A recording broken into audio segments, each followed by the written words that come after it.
원한이 사방으로 뻗었어. 한다 들었어.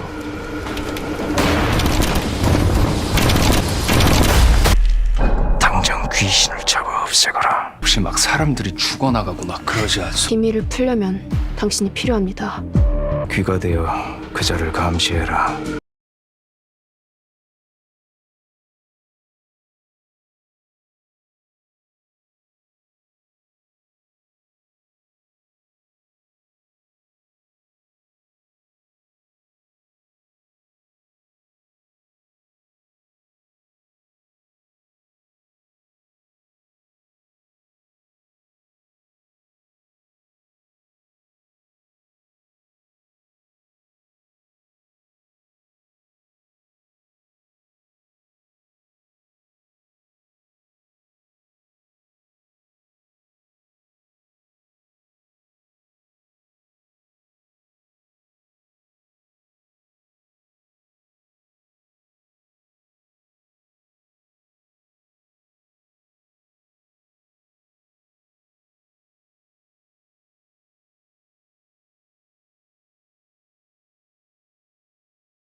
Copyright disclaimer under Section 107 of the Copyright Act 1976. Allowance is made for fair use for purposes such as criticism, comment, news reporting, scholarship, and research.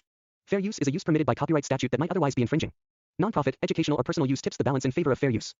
The East Palace is the kind of Korean series that immediately gives you the feeling that something is wrong, even when nobody is saying it out loud. At first glance, the setting looks like a beautiful royal palace filled with tradition, power, and strict rules. But underneath that beauty is something much darker. The palace is hiding a secret connected to the spirit world, and the people living inside its walls are slowly becoming trapped in a nightmare that has been waiting for years to return. This is where our story begins, with a mysterious supernatural threat surrounding the royal family and a king who realizes that ordinary soldiers and court officials are not going to be enough to stop it.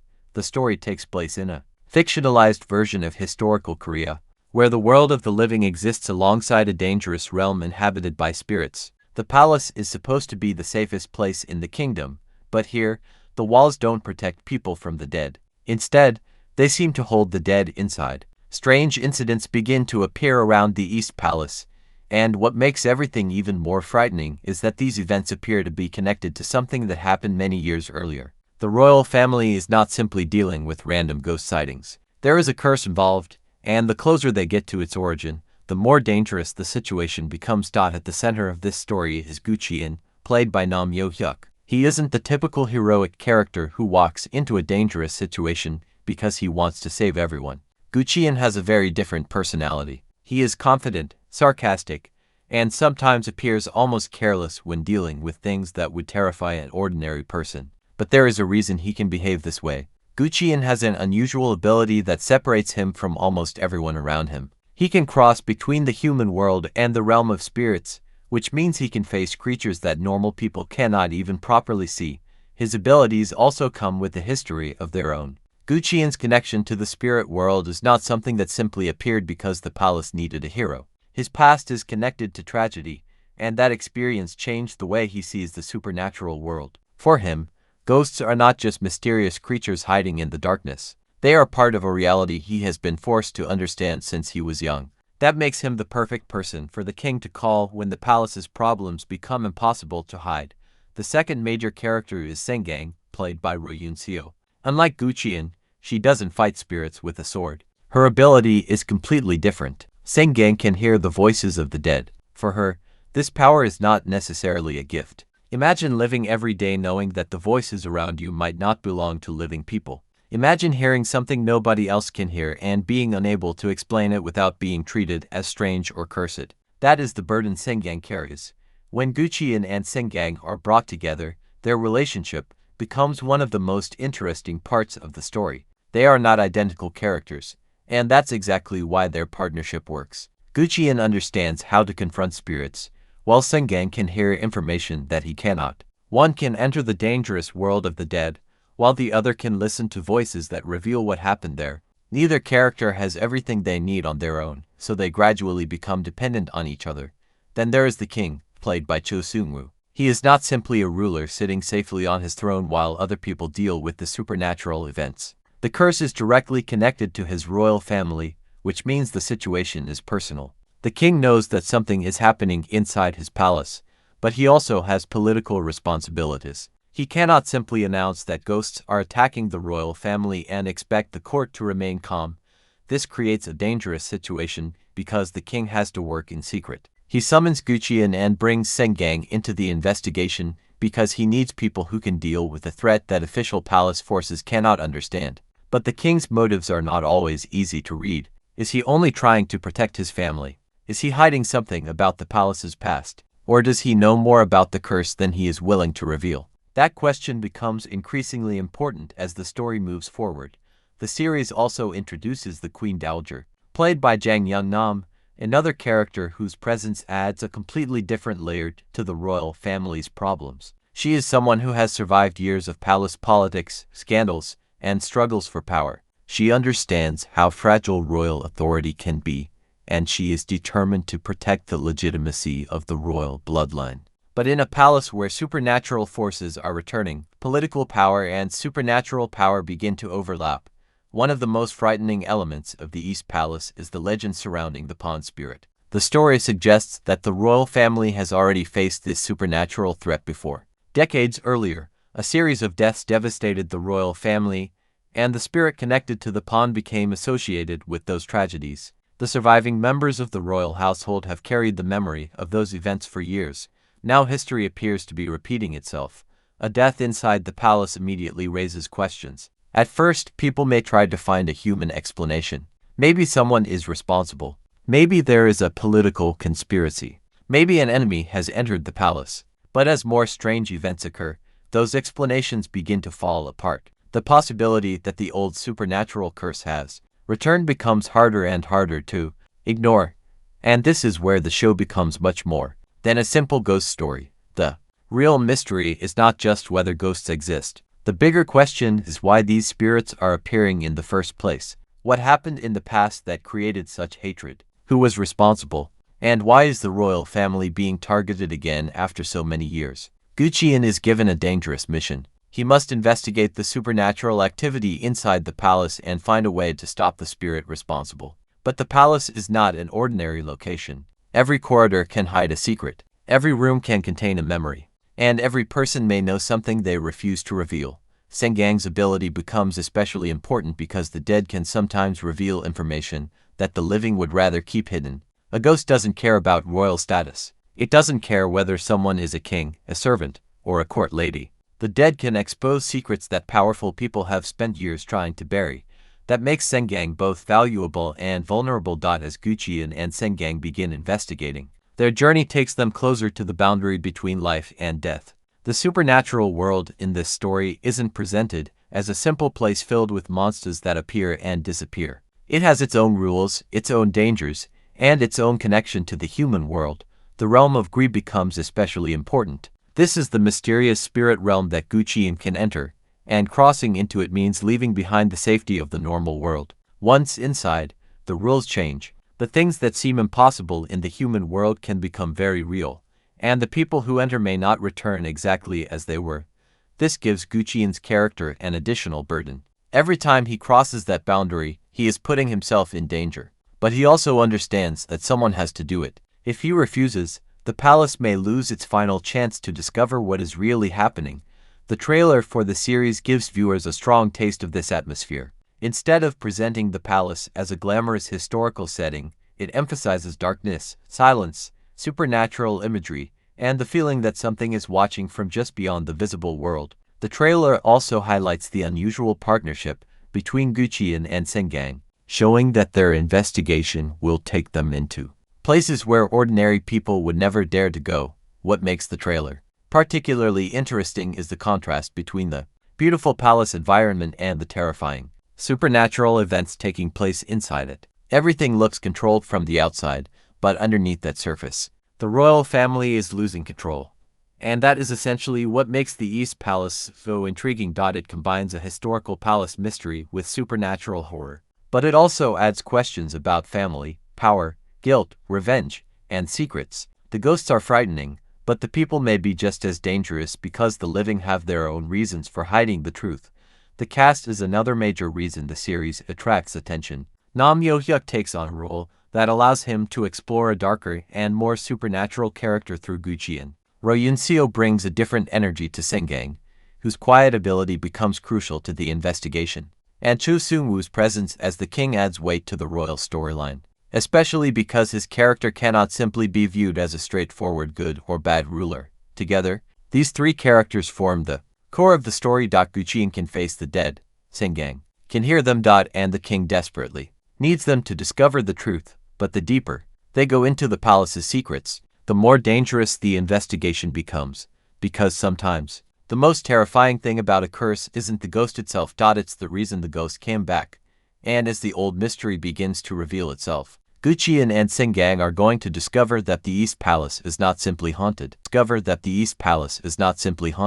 The mystery surrounding the East Palace becomes more dangerous once Gu-cheon realizes that the supernatural activity inside the palace is not happening randomly. There is a pattern behind it, and every new incident seems to bring him closer to something that the royal family has spent years trying to forget. The palace may look peaceful during the day, with officials moving through its halls and servants carrying out their duties, but after darkness falls, that sense of safety disappears. The same corridors begin to feel unfamiliar. Shadows appear where nobody should be standing, and sounds from empty rooms become impossible to explain. For Gu-cheon, this is not the first time he has faced something from the other side. What makes this case different is the location. The East Palace is surrounded by people who have power, influence, and secrets. In an ordinary village, a strange death might create fear, but inside the royal palace, fear can become a political weapon.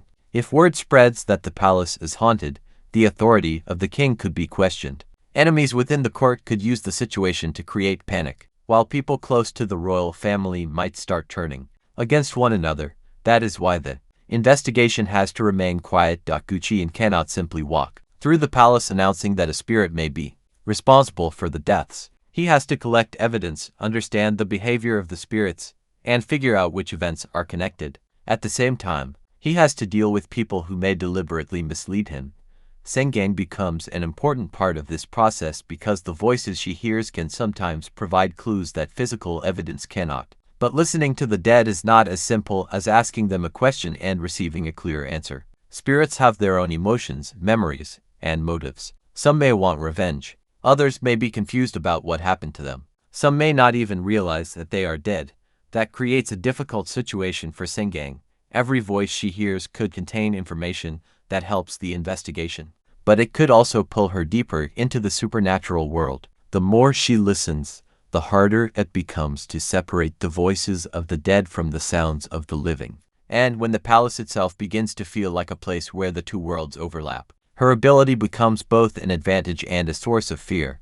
Her relationship with Gu-cheon also begins to change during this part of the story. At first, they are working together because circumstances force them to. Neither one completely trusts the other, and both have reasons to keep parts of their past private. But when they face danger together, that distance slowly begins to disappear. Gu-cheon starts understanding that Saeng-gang is much stronger than she appears. She may not have his ability to enter the spirit realm, but she is willing to confront voices and memories that would terrify most people. Saeng-gang, meanwhile, realizes that Gu-cheon's confidence hides a much heavier burden. His ability may look powerful, but every journey into the realm of spirits carries a price. This becomes particularly important when Gu-cheon crosses into the Gwi realm again. The atmosphere changes immediately. The familiar palace disappears, replaced by an environment where normal rules no longer apply. What Gu-cheon sees there gives him another indication that the spirit connected to the East Palace is not an ordinary ghost. There is anger behind its presence, but there is also a sense of unfinished business. Someone died without receiving justice, and whatever happened in the past is still affecting the present. Gu-cheon begins to suspect that the royal family may have played a much larger role in the original tragedy than anyone is admitting. The more he investigates, the more inconsistencies he finds in the stories told by the people inside the palace. Different characters remember the past differently. Some avoid certain questions completely. Others become defensive whenever the old deaths are mentioned. That makes the investigation even more complicated because Gu-cheon is no longer searching only for a ghost. He is searching for a human secret. The Queen Dowager becomes especially significant as these questions begin to emerge. She understands the importance of controlling information inside the palace. In a royal household, knowledge can be more powerful than a weapon. Whoever knows the truth about the past can influence the future, and she knows that revealing everything could destabilize the kingdom. But keeping the truth hidden has consequences. The supernatural disturbances continue, and the palace starts becoming more dangerous for everyone living there. People begin disappearing from places where they should have been safe. Strange incidents are reported by servants, but many of them are afraid to speak openly. Some believe that saying the wrong thing could attract the spirit's attention. Fear spreads quietly. A servant might hear footsteps behind them and refuse to turn around. A court official might notice that a room has suddenly become freezing cold. Someone might see a figure standing at the end of a corridor, only for it to disappear moments later. None of these events can be easily proven, but together they create an atmosphere where nobody knows who or what is watching, and that uncertainty is exactly what makes the palace so dangerous. Gu-cheon understands that the spirit does not need to attack everyone directly. Fear itself can do much of the damage. When people become frightened, they make mistakes. They hide information. They accuse one another. They become suspicious of friends and family members. the palace begins to turn against itself. Meanwhile, Saeng-gang's connection to the dead becomes stronger. She begins hearing voices that seem to lead toward the same mystery. At first, the voices are fragmented, almost like pieces of a conversation from a distant memory. But gradually, those fragments begin forming a clearer picture. The dead are trying to tell her something.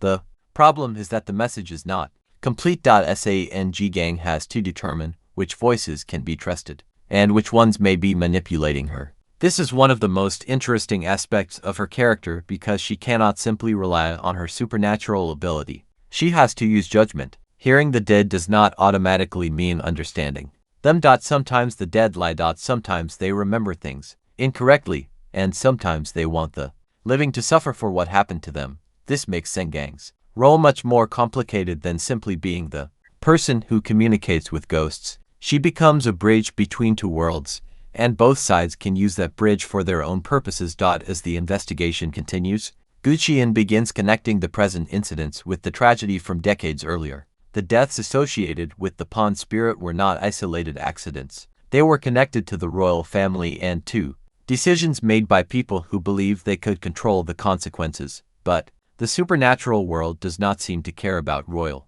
authority. A king can command soldiers. A queen can control the court. Officials can destroy records.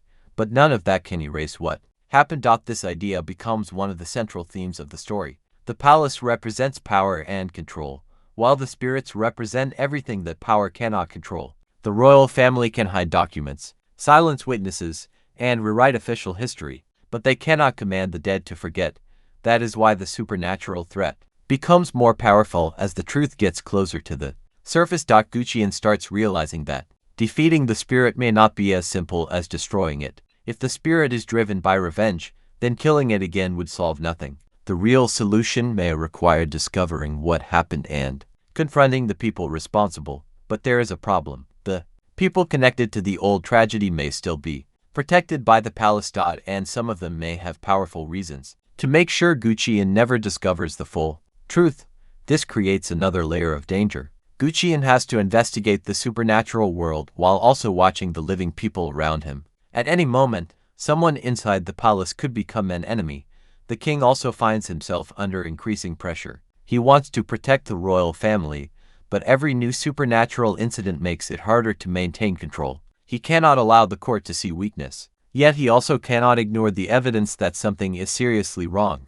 His position becomes increasingly difficult because every decision has consequences. If he admits the truth, the palace could fall into panic. If he denies it, more people could die. And if he chooses to hide the past, he may be giving the spirit exactly what it wants. Gu-cheon eventually reaches a point where he realizes that the investigation cannot remain limited to the palace. The answers may exist somewhere beyond its walls, in places connected to the original tragedy. That means the story begins expanding beyond the East Palace itself, giving the characters a chance to uncover pieces of history that were deliberately forgotten.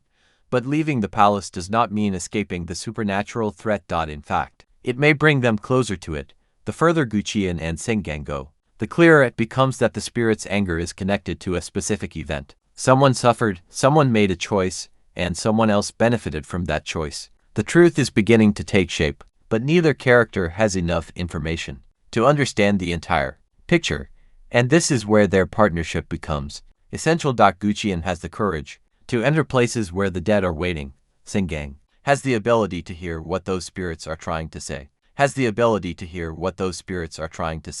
The question of what happened in the past becomes more important as Gu-cheon and Saeng-gang continue following the clues. At this point, they are no longer dealing with isolated supernatural incidents. There is clearly a connection between the old tragedy and what is happening inside the palace now. The spirit is not appearing without a reason, and every encounter seems to push them toward a secret that someone has spent years trying to keep hidden. Gu-cheon knows that the easiest mistake would be to assume that the spirit is simply evil. From his experience, the world of the dead is much more complicated than that. A spirit can become dangerous because of hatred, regret, betrayal, or an unfinished promise. Sometimes the thing that looks like pure evil is actually the result of something terrible that happened while the person was alive. That possibility forces Gu-cheon to change the way he approaches the case.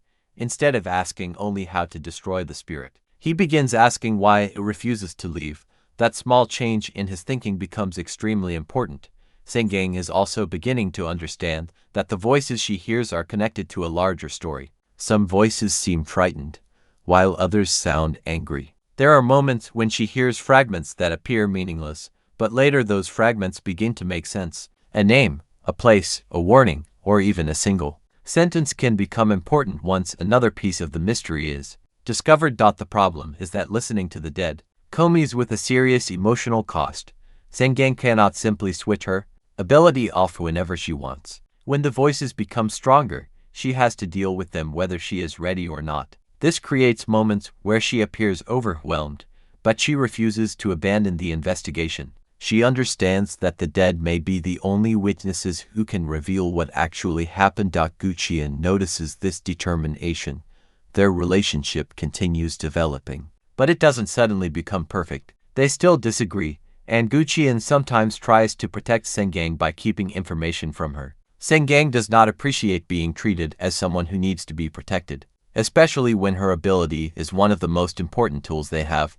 This creates tension between them. Gu-cheon has spent much of his life dealing with danger alone, so trusting another person does not come naturally to him. Saeng-gang, meanwhile, has lived with an ability that makes her feel isolated from ordinary people. Their circumstances are different, but they understand something about each other that most people around them cannot. Both of them know what it feels like to live with something nobody else can see. That shared understanding slowly turns their partnership into something stronger. Meanwhile, the atmosphere inside the palace becomes increasingly unstable. Rumors begin moving through the court. People may not know exactly what is happening, but they know that something is wrong. When several strange incidents happen close together, it becomes impossible to convince everyone that they are simple accidents. The palace officials begin looking for explanations. Some believe there is an enemy hiding inside the royal household, others suspect political sabotage, and some quietly begin believing the old stories about the pawn spirit.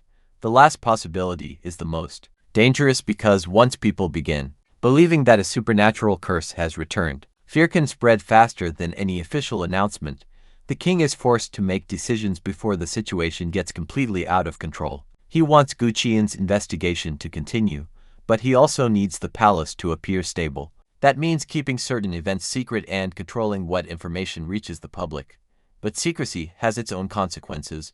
When people don't receive answers, they create their own. The Queen Dowager understands this better than almost anyone. She knows that the royal court has survived because people understand what to reveal and what to hide. However, the supernatural threat is different from a political opponent. You cannot negotiate with something that does not care about status. Her confidence begins to face a challenge. The old tragedy is returning to the center of palace life, and the people who are connected to it cannot simply pretend that nothing happened. Gu-cheon's investigation eventually brings him closer to records and memories that have been deliberately suppressed. Some information is missing, some accounts contradict one another, and some names appear in places where they should not be. This tells him something important. Someone has changed the official story. The question is who. It could have been someone protecting the royal family. It could have been someone trying to hide their own involvement. Or it could have been an attempt to prevent the supernatural truth from becoming known. Whatever the reason, the result is the same. The real history of the palace has been buried. Saeng-gang's ability gives them another way to approach that hidden history. When she hears the voices connected to the old tragedy, she begins to realize that the dead do not remember the past in the same way the living describe it. That difference is impossible to ignore. If the official history says one thing but the dead remembers something completely different, then somebody is lying. And if the dead are telling the truth, then the royal family has been living with a secret for far longer than anyone realizes. The investigation becomes more personal when Gu-cheon starts discovering that his own history may also be connected to the supernatural events. His ability to cross into the spirit realm was never completely understood, and the deeper he goes into this case, the more questions arise about where his powers came from and why he is capable of doing something so few people can. This creates an uncomfortable possibility. Maybe Gu-cheon was not brought into this story by coincidence. Maybe there is a reason he was destined to become involved. That possibility makes him question everything he knows about himself. For someone who has always relied on his own abilities, Discovering that another person or force may have influenced his path is deeply unsettling. Gu-cheon begins wondering whether his connection to the spirit world is actually helping him more, whether it is slowly pulling him toward something he cannot escape. Saeng-gang becomes one of the few people he can talk to about these doubts. She doesn't have all the answers, but she understands what it means to live with a supernatural ability that changes the way you experience the world. Instead of judging him, she listens. Their conversations become quieter and more personal as the story progresses. The relationship between them isn't built through dramatic declarations. It develops through small moments of trust. When one of them is frightened, the other stays nearby. When Gu-cheon enters danger, Saeng-gang refuses to simply wait for him to return. When Saeng-gang becomes overwhelmed by the voices, Gu-cheon tries to bring her back to reality. These moments make their partnership feel more human. But the supernatural threat does not give them much time to become comfortable. Another incident inside the palace forces them to act quickly. The spirit appears to be getting stronger, and the signs suggest that someone has disturbed something that should have remained untouched. The pond becomes increasingly important. It is not simply a location associated with the legend. It appears to be connected to the boundary between the living world and the spirit world. The closer the characters get to it, the stronger the supernatural presence becomes. Gu-cheon understands that entering the area without preparation could be dangerous, but avoiding it may be even worse. If the pond is connected to the origin of the curse, then it may contain the answer they need. Saeng-gang begins hearing voices around the area, and this time they are different. Instead of distant fragments, the voices feel closer, almost as though the dead are aware that someone has finally come looking for them. One voice in particular seems to be trying to lead her somewhere. She follows it. Gu-cheon follows her. And what they discover begins changing their understanding of the entire case. The tragedy was not simply a matter of people dying mysteriously. There was a decision involved. Someone chose to sacrifice another person, and that decision created consequences that continued long after the original event. The spirit's anger suddenly makes more sense. It isn't attacking the palace simply because it wants to cause chaos. It is looking for someone connected to the betrayal. But the problem is that the person responsible may not be the obvious villain. The deeper Gu-cheon looks, the more complicated the story becomes. People who appeared innocent may have been involved. People who seemed suspicious may have been trying to prevent something even worse. The line between victim and villain becomes increasingly difficult to see. That is one of the strongest aspects of the mystery. The story doesn't allow the characters to simply label everyone as good or evil. Everyone has something to hide. Everyone has a reason. And every secret makes the supernatural situation more dangerous. The king eventually realizes that the palace can no longer contain the problem. The spirit has already crossed boundaries that should have been impossible to cross. If nothing changes, more lives will be lost. But revealing the truth could destroy the royal family's reputation. The king faces an impossible choice: protect the throne or expose the past, and whichever decision he makes, someone will pay the price. Gu-cheon, meanwhile, begins preparing to enter the spirit realm again. This time, he knows he may not be able to return easily.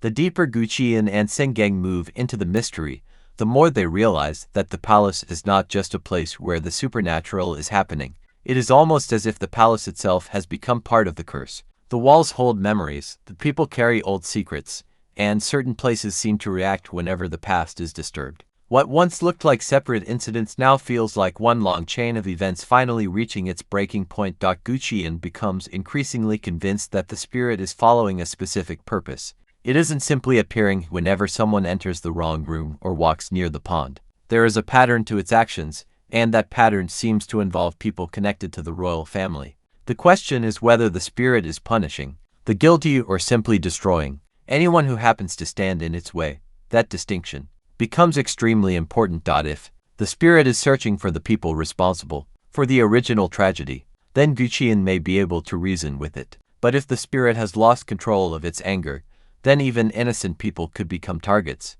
Every supernatural encounter therefore becomes a race against time. They need to understand the spirit before it decides that everyone inside the palace deserves to suffer. Saeng-gang's ability begins revealing more about the emotional side of the tragedy. The voices she hears are not simply giving her information. They are carrying the pain of people who were never able to move on. Some of them seem desperate to be heard, while others are filled with resentment. Their memories are broken, but together they begin forming a disturbing picture of what happened years ago. One detail keeps appearing. The people involved were afraid. They weren't simply afraid of death. They were afraid of what would happen if the truth became known. That suggests that the original tragedy was connected to something powerful enough to frighten people into silence. Gu-cheon begins investigating the surviving records more carefully. He notices that important details are missing from the official accounts. Certain deaths are described vaguely, while other events are completely absent. Someone clearly wanted future generations to know only part of the story. The more he studies those records, the more suspicious the royal court becomes. Why would anyone erase information about something that happened so long ago? The obvious answer is that the truth could damage the royal family, but Gu-cheon suspects there is another possibility. Maybe the people who removed those records weren't only protecting themselves. Perhaps they believed that remembering the truth could somehow strengthen the spirit. If that were true, then the palace has been trying to suppress the curse in the worst possible way. Instead of confronting the dead, they tried to erase them, and the dead remembered. This idea changes how Gu-cheon approaches the investigation. He begins paying attention not only to what the palace remembers, but also to what it refuses to remember. Sometimes the missing information is more revealing than the information that remains. Saeng-gang starts having stronger experiences as well. The voices become more intense, and occasionally she feels as though she is seeing moments from the past rather than simply hearing them. These experiences blur the boundary between memory and reality. She begins seeing people who lived decades earlier. She sees fear in their faces. She sees the palace at a time when the current generation of royals did not yet exist, and she begins understanding that the pawn spirit may have been created by a specific act of betrayal, but the memories are incomplete. There is one moment she cannot fully see. Something happened near the pond, but every time she gets close to understanding it, the vision breaks apart. That missing moment may contain the answer. Gu-cheon realizes that Saeng-gang's visions are connected to the spirit realm. If he can take her to the right place inside that realm, perhaps she can finally see what happened. But taking her there is extremely dangerous.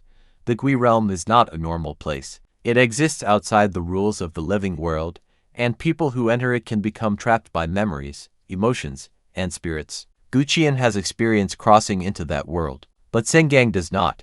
He knows what could happen to her. Still, Saeng-gang refuses to stay behind. She believes that if the dead are finally showing her their memories, she has a responsibility to understand them. Gu-cheon eventually agrees. Together, they cross the boundary. The journey into the spirit realm becomes one of the most unsettling moments in their investigation. The familiar palace is transformed into something almost unrecognizable. Rooms appear where they shouldn't. Corridors seem longer than they were before. Sounds come from places that don't exist in the living world. And the dead are everywhere. Some simply watch, others whisper. A few try to approach them. Gu-cheon warns Saeng-gang not to respond to every voice. In the spirit realm, not every spirit is interested in helping the living. They move carefully until Saeng-gang suddenly hears the voice she has been searching for. The voice is frightened. It tells her that someone is coming. Gu-cheon immediately senses danger. The atmosphere changes. The spirits that were previously watching from a distance begin disappearing, as if they know something powerful is approaching. Then the presence arrives. For the first time, Gu-cheon understands that the spirit haunting the palace may be far stronger than he originally believed. He prepares himself for a confrontation, but the spirit doesn't attack immediately. Instead, it looks toward Saeng-gang. That moment is strange because the spirit seems to recognize her. Saeng-gang doesn't understand why. She has never met this being in the living world. Yet the spirit behaves as if it has been waiting for her. Gu-cheon becomes suspicious. If the spirit recognizes Saeng-gang, then her ability may be connected to the curse in a way they haven't understood. Before they can investigate further, the spirit disappears, but it leaves behind a message, not a spoken message. Memory. Saeng-gang suddenly sees the pond as it looked decades earlier. There are people gathered nearby. Something terrible is about to happen. She sees someone being taken toward the water. She sees another person standing nearby, and then she sees the face of someone who should not have been there. The vision ends before she can understand everything. But one thing is now clear. The royal family was involved. Gu-cheon is troubled by what Saeng-gang has seen. If the vision is accurate, then the official version of the old tragedy is false. Someone connected to the royal family witnessed the event, and perhaps participated in it. But there is still another question. Why would the spirit recognize Saeng-gang? The answer may be connected to her own past. For the first time, Saeng-gang begins wondering whether her ability was inherited from someone connected to the old tragedy. Perhaps her connection to the dead isn't random. Perhaps she has been able to hear them because she is linked to the same supernatural force that created the curse. That possibility frightens her. If her ability is connected to the spirit, then she may not simply be investigating the curse. She may be part of it. Gu-cheon refuses to accept that conclusion without evidence. He tells her that having the ability to hear the dead doesn't make her responsible for what happened to them. But even he cannot deny that something unusual connects her to the spirit. Back in the living world, the palace is becoming more chaotic.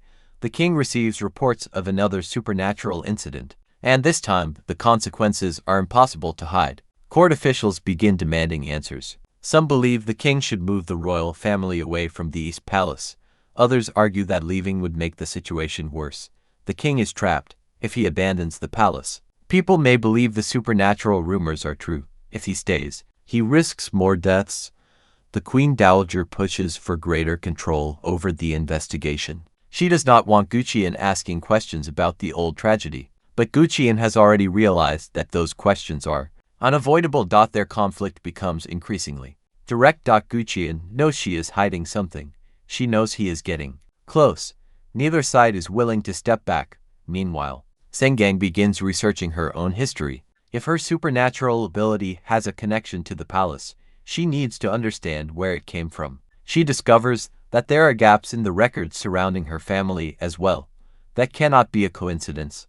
The more she searches, the more she realizes that the people around her may have known about her ability long before she understood it herself. Someone may have been protecting her, or someone may have been keeping her away from the truth. At this point, the mystery becomes personal. Gu-cheon wants to understand the curse. Saeng-gang wants to understand herself, and the king wants to protect the royal family. All three goals are beginning to collide.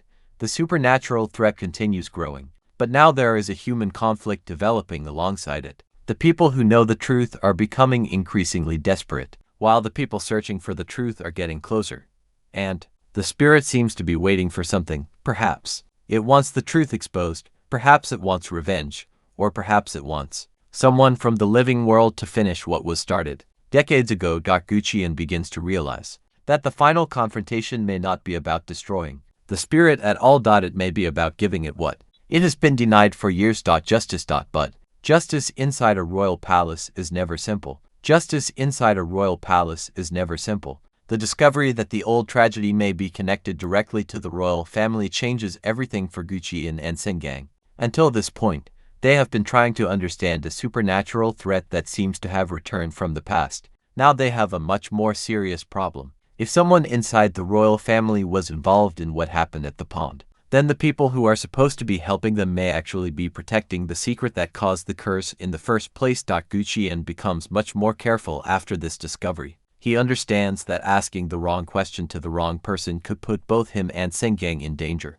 The palace is filled with people who are trained to observe everything. And if someone realizes that Gu-cheon is getting close to the truth, they may try to stop him before he can reveal it.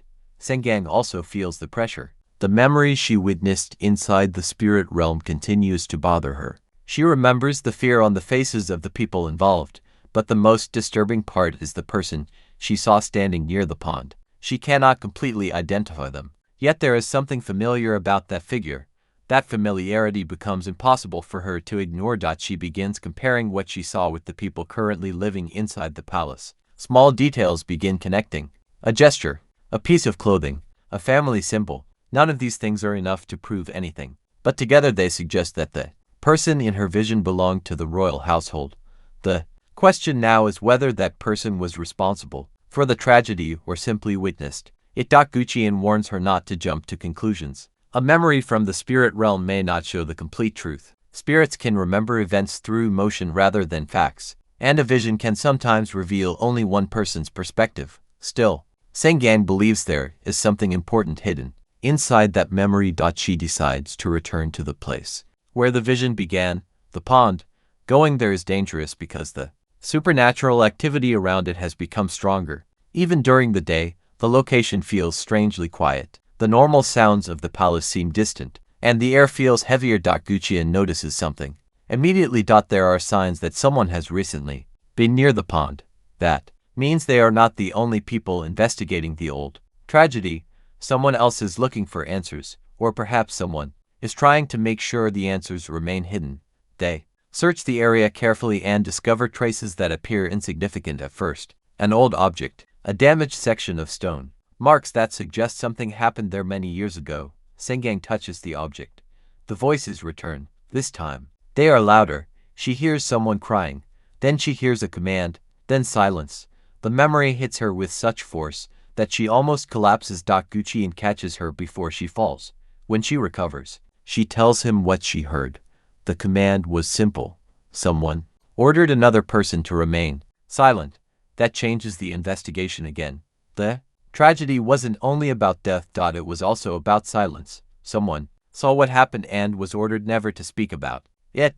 That explains why the official records are incomplete. If witnesses were threatened or forced into silence, then the palace could control the story for generations. But why would the royal family go to such lengths? Gu-cheon starts looking at the political situation surrounding the original tragedy. The answer may have nothing to do with the supernatural at first. There may have been a struggle for power, a conflict over succession, or a secret that could have threatened the stability of the royal household. The supernatural curse may have been the consequence of a political decision. That possibility makes the story much darker. The people involved may not have believed they were creating a curse. They may have thought they were making a necessary sacrifice to protect the kingdom, but from the perspective of the victim, there was nothing noble about it. Someone was sacrificed so others could survive. And now the dead have returned. Gu-cheon begins questioning whether the spirit actually wants revenge against the entire royal family, or whether it is trying to force them to admit what they did. This becomes a crucial distinction. If the spirit wants revenge, then there may be no way to stop it without fighting. If it wants recognition, then revealing the truth could weaken its anger. But nobody knows which possibility is correct. The king is still refusing to reveal everything he knows. Gu-cheon confronts him about the old records, but the king gives only partial answers. He admits that the royal family has known about strange incidents around the pond for generations. But he insists that the current crisis is different. According to him, the previous incidents were contained. Gu-cheon doesn't believe him. If the old problem was truly contained, then why has it returned now? The king has no convincing answer. This makes Gu-cheon even more suspicious. Meanwhile, the Queen Dowager begins taking steps to protect the palace from outside interference. She orders additional guards and restricts movement around certain areas. Officially, these measures are designed to protect the royal family, but Gu-cheon notices something else. Some of the restricted areas are exactly the places connected to the old tragedy. That cannot be accidental. Someone is trying to control access to the evidence. Saeng-gang realizes the same thing. She tells Gu-cheon that the palace isn't simply afraid of the spirit. It is afraid of what they might discover. That observation becomes one of the most important conclusions they have reached so far. The supernatural threat is frightening, but the human fear surrounding it is even more revealing. If everyone inside the palace were innocent, there would be no reason to hide the truth. Someone has something to lose. As they continue investigating, another voice reaches Saeng-gang. This one is different. The spirit doesn't sound angry. It sounds desperate. It tells her that the wrong person has been blamed. Saeng-gang is confused. If the person responsible for the tragedy has been hidden for decades, then who was falsely accused? She asks the voice for a name. There is a long silence. Then the voice gives her one. The name belongs to someone who was already considered dead. Saeng-gang is stunned. If the voice is telling the truth, then the official history of the tragedy may be completely wrong. The person everyone believed was responsible may actually have been a victim. Gu-cheon doesn't immediately accept the claim, but he understands that they need to investigate it. They search through the surviving records and discover something strange. The person's death was never properly documented. There is no detailed account. No clear witness statement. No reliable evidence, only a short official record. That is not enough. Someone may have deliberately erased the details. Now, the mystery has another layer. The person who was supposedly responsible may have been sacrificed to protect the real culprit, and if that happened, then the spirit's anger may not be directed toward the person everyone suspects. It may be searching for someone else. The investigation becomes more dangerous when someone attempts to destroy the remaining records. Gu-cheon arrives just in time to stop them. The person responsible escapes, but not before Gu-cheon sees enough to know that this is not random. Someone inside the palace knows exactly what they are looking for, and they are willing to risk everything to destroy it. This confirms Gu-cheon's biggest suspicion.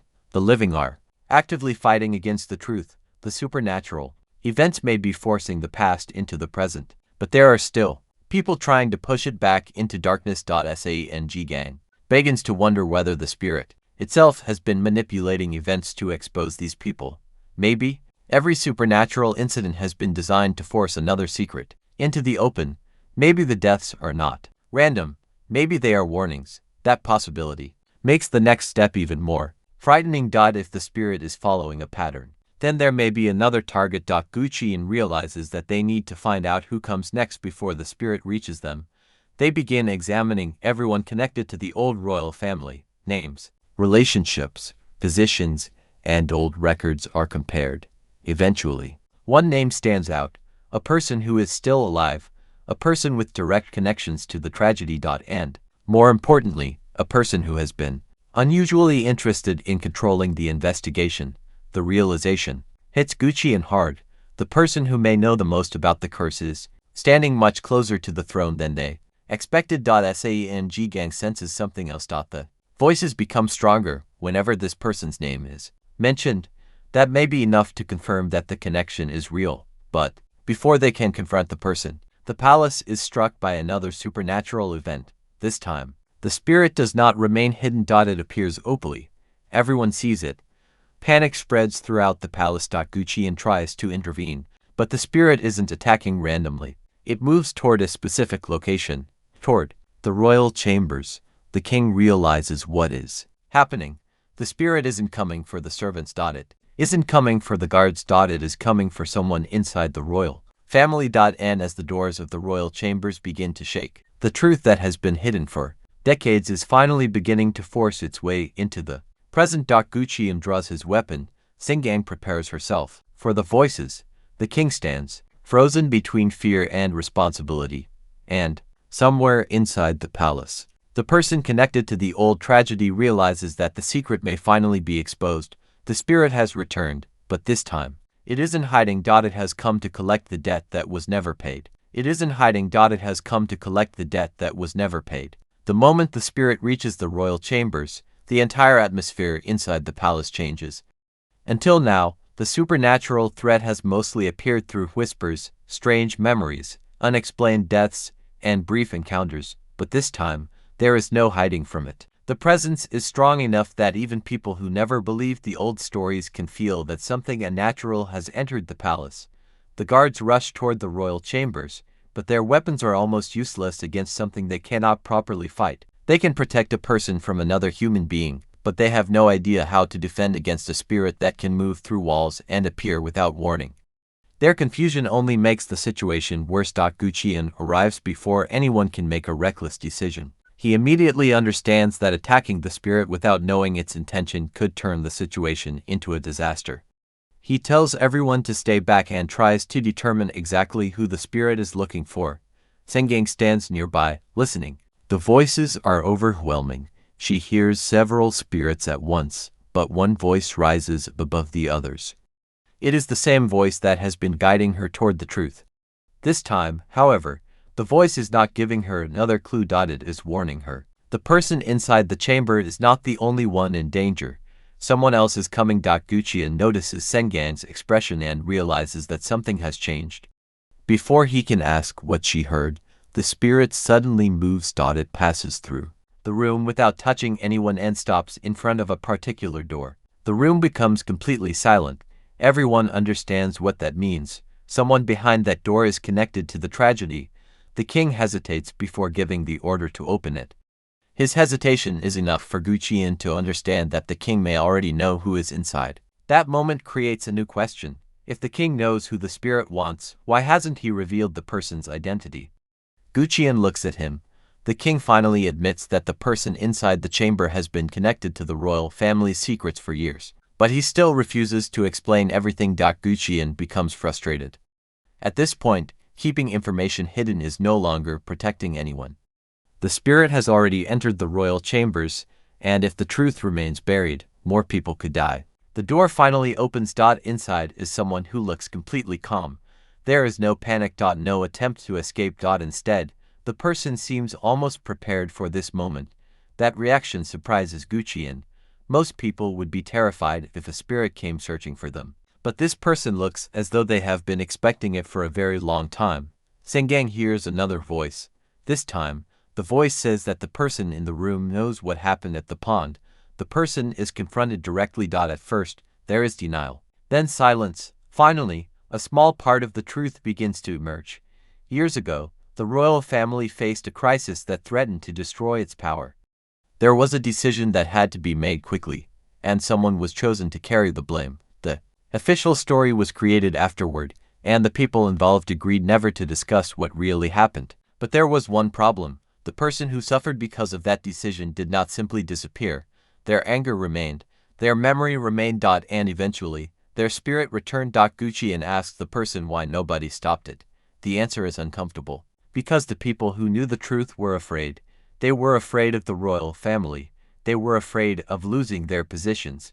And perhaps most importantly, they were afraid that admitting the truth would make the supernatural situation even worse. So they chose silence. For decades, the confession gives Saeng-gang another vision. She sees the pond again. This time, the memory lasts longer. She sees people standing around the water. Someone is crying. Another person is giving orders. There is an argument. Then someone is forced toward the pond. But just before the vision ends, Saeng-gang notices something she missed before. There is another person watching from a distance. This person isn't part of the group. They aren't giving orders. They are simply observing. And they appear to be shocked by what is happening. Saeng-gang suddenly understands that there may have been an innocent witness, someone who knew the truth but was unable to stop it.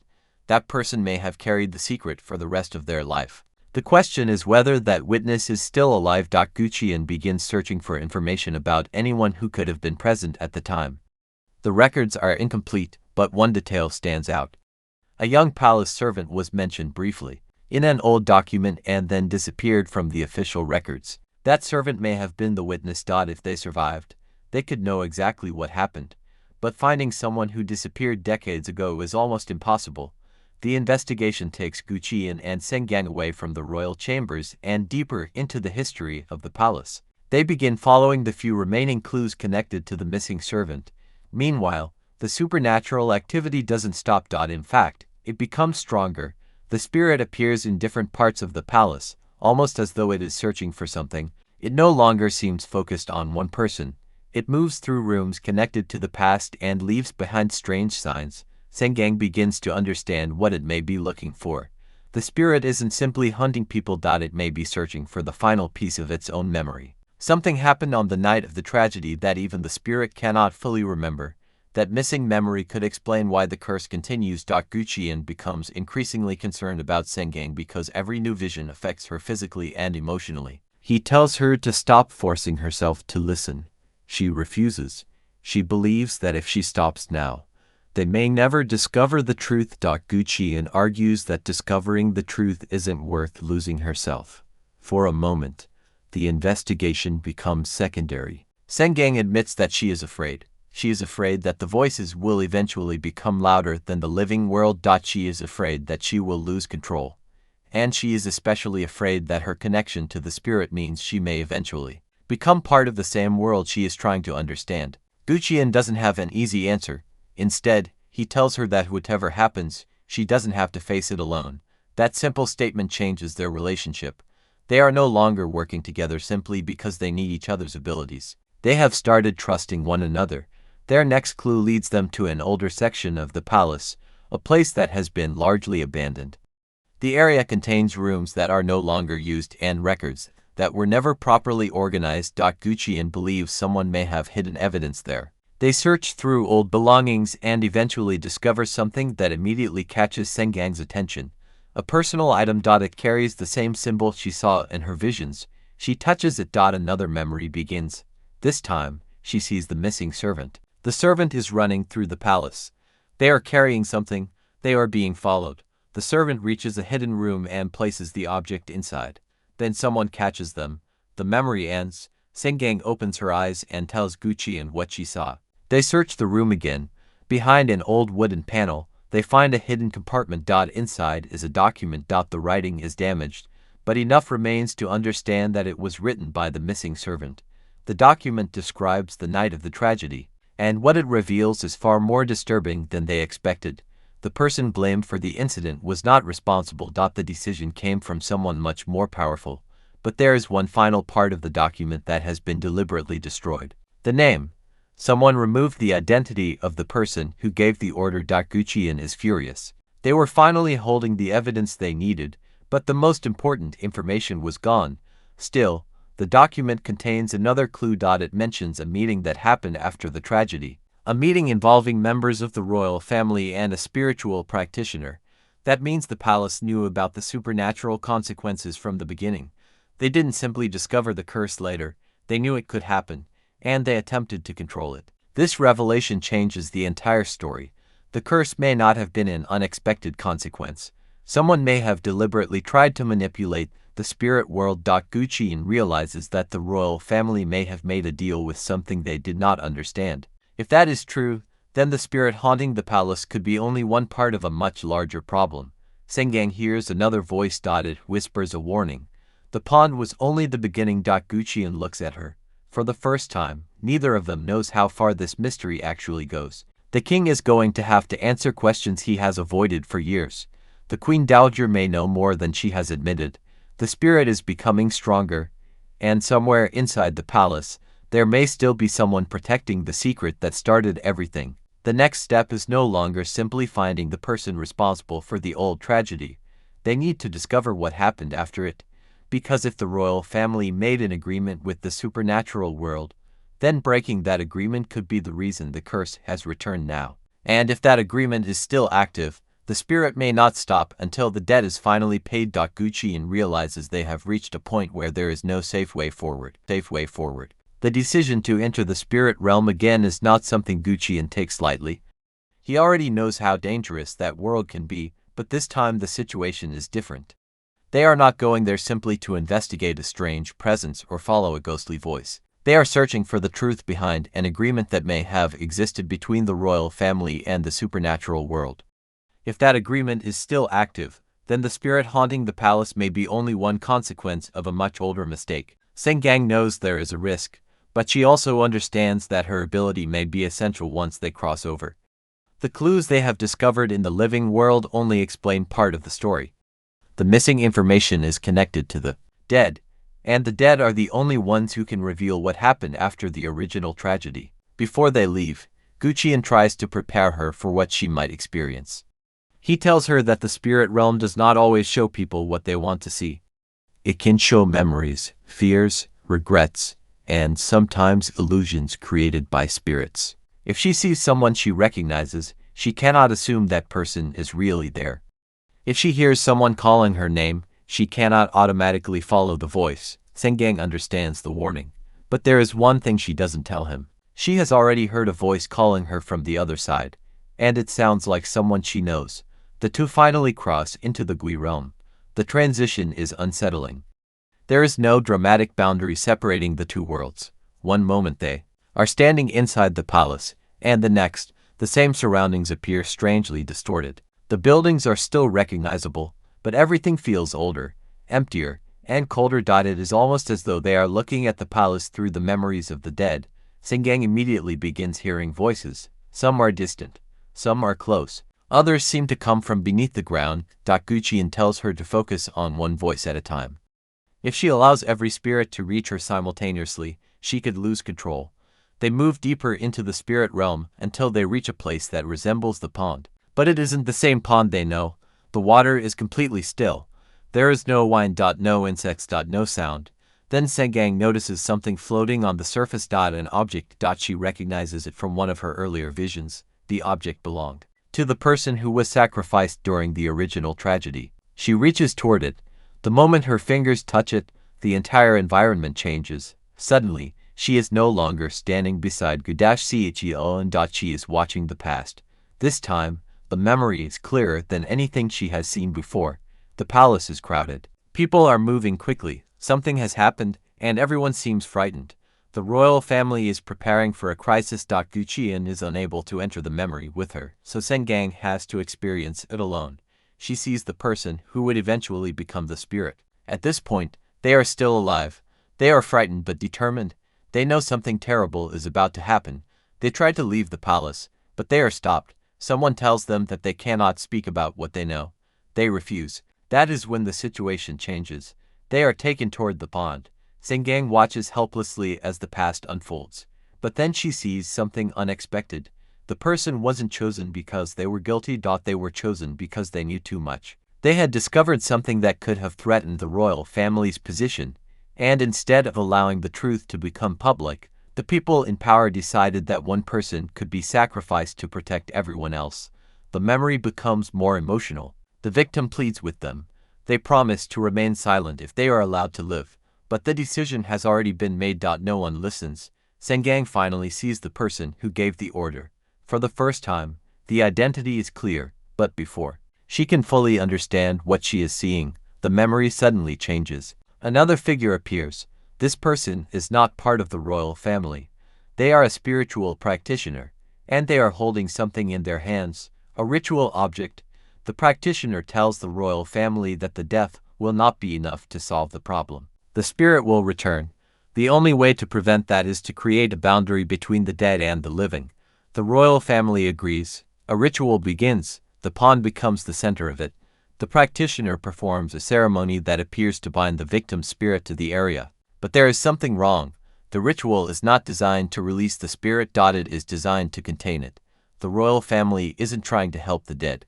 They are trying to imprison them. Saeng-gang realizes that the haunting isn't simply the result of an angry spirit. The spirit has been trapped for years, and every attempt to suppress it has made its anger stronger. The memory finally reveals why the spirit keeps returning to the palace. It has been trying to escape, but there is another problem. The ritual requires a living connection. Someone from the living world must remain connected to the boundary. That person becomes the anchor. Without the anchor, the barrier begins to weaken. Saeng-gang suddenly understands why her ability may be connected to the curse. The person who created the original boundary may have passed part of that connection down through generations. Her ability may not be a random gift. It may be the result of the old ritual. Before she can understand more, the memory breaks. She finds herself standing beside the pond again. Gu-cheon is there, but he looks different. For a moment, Saeng-gang thinks something has happened to him. Then she realizes that this is not the real Gu-cheon. It is an illusion. The spirit realm is using his appearance to manipulate her. The false Gu-cheon tells her that she doesn't need to continue. He tells her that the truth will only bring pain. He tells her that if she stays, she may never return. Saeng-gang almost believes him. Then she remembers something real. The way Gu-cheon warned her before they entered the spirit realm. The way he told her not to trust everything she saw. She understands that the figure in front of her is not him. She steps away. The illusion disappears. The spirit appears. This time, it doesn't attack.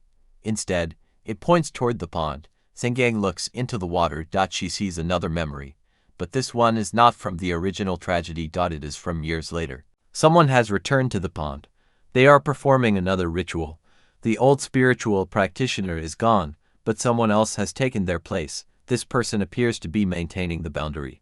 And suddenly the reason for the recent supernatural disturbances becomes clear. The ritual has been weakening. Someone stopped maintaining it. The spirit has been trapped for generations, but now the prison is collapsing. That is why the ghost has become stronger. That is why it has returned to the palace. It is not simply attacking the living. It is trying to break free. Saeng-gang tells Gu-cheon what she has seen. He immediately realizes that this changes their objective. They cannot simply destroy the spirit. They need to understand the ritual. If they break it incorrectly, they may release something far more dangerous. The two begin searching the spirit realm for evidence of the original ritual. They discover markings carved into the walls surrounding the pond. Some are so old that they are almost impossible to read. But Saeng-gang can hear voices connected to them. The voices describe the ritual as a contract, a promise made between the royal family and the supernatural world. The royal family promised to keep the spirit contained. In return, the palace would remain protected from certain supernatural forces. But the agreement had a condition. The royal family could never allow the truth of the sacrifice to disappear completely. The dead had to be remembered. Instead, they erased the records. They silenced witnesses. They changed the story. And by doing so, they broke their side of the agreement. That explains why the curse has returned with such force.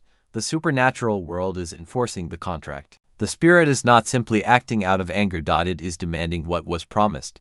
The truth. Gu-cheon realizes that the royal family has been fighting the wrong battle for generations. They tried to control the spirit when they should have acknowledged what happened. The question now is whether admitting the truth will be enough. Saeng-gang suddenly hears another voice. This one is much older. It tells her that the contract can only be ended by the person who carries the living connection. She realizes what that means. The final decision may depend on her. Gu-cheon immediately objects. He doesn't want her to become responsible for a curse she never created. But Saeng-gang understands that they may not have another choice. If she is truly connected to the original ritual, then she may be the only person capable of ending it. They return toward the boundary between the two worlds. But before they can leave, the spirit stops them. For the first time, Saeng-gang sees its face clearly. And the expression isn't one of anger. It is sadness. The spirit looks at her as though it has been waiting for someone to understand its pain. Then it gives her one final memory. The person who was sacrificed was not alone that night. Someone tried to save them. Someone who was part of the royal household. That person failed. And their failure became another secret. Saeng-gang opens her eyes. She looks at Gu-cheon. There is something she hasn't told him yet. The person who tried to save the victim may still be connected to the royal family. And if that person survived, they may know exactly how to end the contract. The two return to the living world with more answers than before, but also with a new problem. The discovery that the person maintaining the supernatural boundary is still alive gives Gu-cheon and Saeng-gang a completely new direction. Until now, they have been chasing memories, spirits, hidden documents, and fragments of a tragedy that happened generations ago. But suddenly, the past has a living connection. Someone inside the palace has been carrying the responsibility of keeping the spirit contained, and that person may know exactly how the curse began. Gu-cheon studies the name in the records again. He knows it cannot be a coincidence. The document identifies the person as someone who has served the royal family for years. Their position gives them access to places most people cannot enter, including areas connected to the old ritual. They have remained close to the palace for decades, quietly maintaining traditions that most people no longer understand. But if this person has known about the spirit all this time, why did they allow the situation to become so dangerous? That question immediately makes Gu-cheon suspicious. Saeng-gang, however, has another concern. She remembers what the spirit showed her. Someone inside the royal family once tried to save the victim. If the person who maintained the ritual is connected to that individual, then the story may be more complicated than it appears. They decide not to confront the person immediately. Instead, Gu-cheon begins watching them. The person behaves normally. They follow their duties. They speak respectfully to the royal family. Nothing about them suggests that they are hiding a supernatural secret. But Saeng-gang notices something strange. Whenever she gets near them, the voices of the dead become quieter. That has never happened before. Usually, the closer she gets to a place connected to the supernatural, the louder the voices become. But around this person, everything becomes silent. Saeng-gang realizes that silence itself may be a sign. This person isn't simply aware of the spirits. They may have the ability to keep them away. Gu-cheon starts investigating their background. The records show that they have served the royal family for a surprisingly long time. Their name appears in documents from different periods, sometimes under slightly different descriptions. The details don't make sense. Someone who should have been elderly decades ago appears in records much later without any explanation. Gu-cheon realizes that this person may have been using the same supernatural methods that kept the spirit contained. They may not be aging normally, or perhaps the ritual itself has extended their life. Either possibility is disturbing. When Gu-cheon finally confronts them, the person does not deny knowing about the spirit. Instead, they admit that they have been maintaining the boundary for years. But they insist that they never created the curse. They inherited the responsibility. According to them, the original spiritual practitioner disappeared after performing the ritual. Someone had to continue maintaining the boundary, and the duty was passed down from one person to another. But over time, the meaning of the ritual was forgotten. The descendants continued performing it without understanding why. Eventually, the palace stopped treating the ritual as a necessity and began treating it as an old tradition. That was the beginning of the problem. The person explains that the boundary has been weakening for years. They tried to warn the royal family, but nobody wanted to hear about the old curse. The king's predecessors believed the stories were superstition. They ignored the warnings. And now the consequences have arrived. Gu-cheon asks the question that matters most: why didn't they tell the king everything? The answer is painful, because the ritual itself is tied to the truth about the sacrifice. If the full truth is revealed, the boundary can no longer remain stable. The royal family has spent generations trying to have both things at once. They wanted the protection of the ritual without accepting responsibility for what created it. That contradiction is what has brought them to this moment.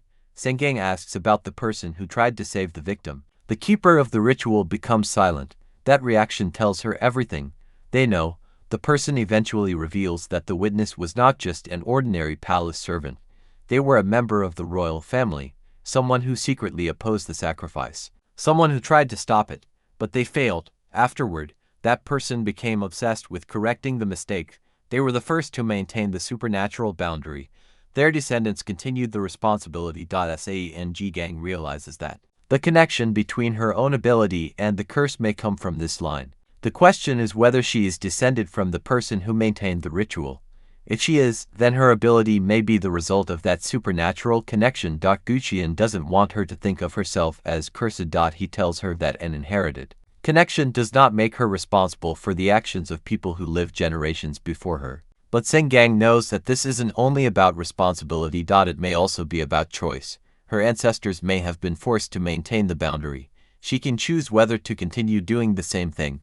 The keeper explains that there are two possible ways to end the curse. The first is to restore the original agreement.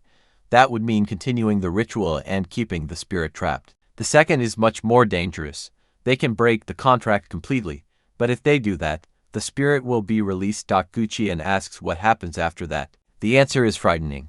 Nobody knows. The spirit has been trapped for so long that it may no longer remember how to exist peacefully among the living. Releasing it could either finally give it freedom or unleash an uncontrollable supernatural force. Saeng-gang realizes that they have reached an impossible choice: keep the spirit imprisoned forever, or risk releasing it. Neither option guarantees safety. The king is brought into the conversation. When he learns the truth, he is furious that previous generations hid this information from him. But Gu-cheon points out that the royal family has benefited from the silence. The palace has remained protected. The kingdom has remained stable, and the people who suffered were forgotten. The king has to face an uncomfortable reality. His throne may have been protected by a sacrifice he never personally ordered, but benefiting from a hidden injustice still creates a responsibility. The Queen Dowager reacts differently. She believes the curse must remain contained at any cost. From her perspective, releasing the spirit could destroy the kingdom. She is willing to continue the ritual even if it means keeping the old secret buried. This creates a major conflict inside the palace. The king wants to understand the truth.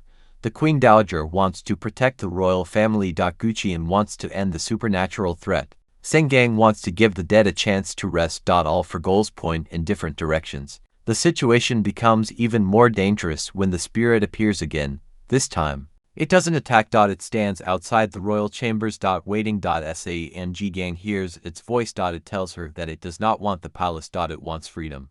But freedom can only come if the truth is acknowledged. Saeng-gang tells Gu-cheon what she heard. He begins to wonder whether the spirit can actually be reasoned with. If they can communicate, perhaps they don't need to fight. But the Queen Dowager refuses to take the risk. She orders the ritual keeper to strengthen the boundary immediately. The keeper warns her that the ritual is no longer stable enough to be strengthened. Trying to force it could make the situation worse. She ignores the warning. The ritual begins. At first, nothing happens. Then the palace shakes. The pond begins moving even though there is no wind. The temperature drops. The spirits trapped inside the boundary begin appearing throughout the palace. People scream. Gu-cheon realizes what is happening. The Queen Dowager has accidentally broken the boundary further. The spirits are no longer contained. They begin spreading through the palace. Saeng-gang hears dozens of voices at once. She falls to her knees. The dead are everywhere. Some are angry, some are frightened, some are simply confused, and one voice rises above all of them. The voice of the original victim. It tells Saeng-gang that the time has come. The truth must finally be spoken. Gu-cheon helps Saeng-gang stand. The king looks around at the chaos and realizes that the palace can no longer hide what is happening. The supernatural world has entered the human world completely. Gu-cheon tells the king that there is only one way forward. They have to go to the pond. They have to face the spirit. And they have to decide whether to restore the contract or destroy it. The king agrees. Even the Queen Dowager is forced to accept that the old methods have failed. Everyone moves toward the pond. The palace that once represented royal power now becomes the place where that power is challenged by the dead. As they approach the water, Saeng-gang begins hearing a final voice. It isn't angry. It isn't frightened. It sounds almost peaceful. The voice tells her that the person who was sacrificed never wanted revenge against innocent people. They only wanted someone to admit what happened. Saeng-gang finally understands the heart of the curse. The spirit didn't return because it wanted to destroy the kingdom. It returned because the kingdom refused to remember. And now, after generations of silence, the truth is finally standing at the edge of the pond.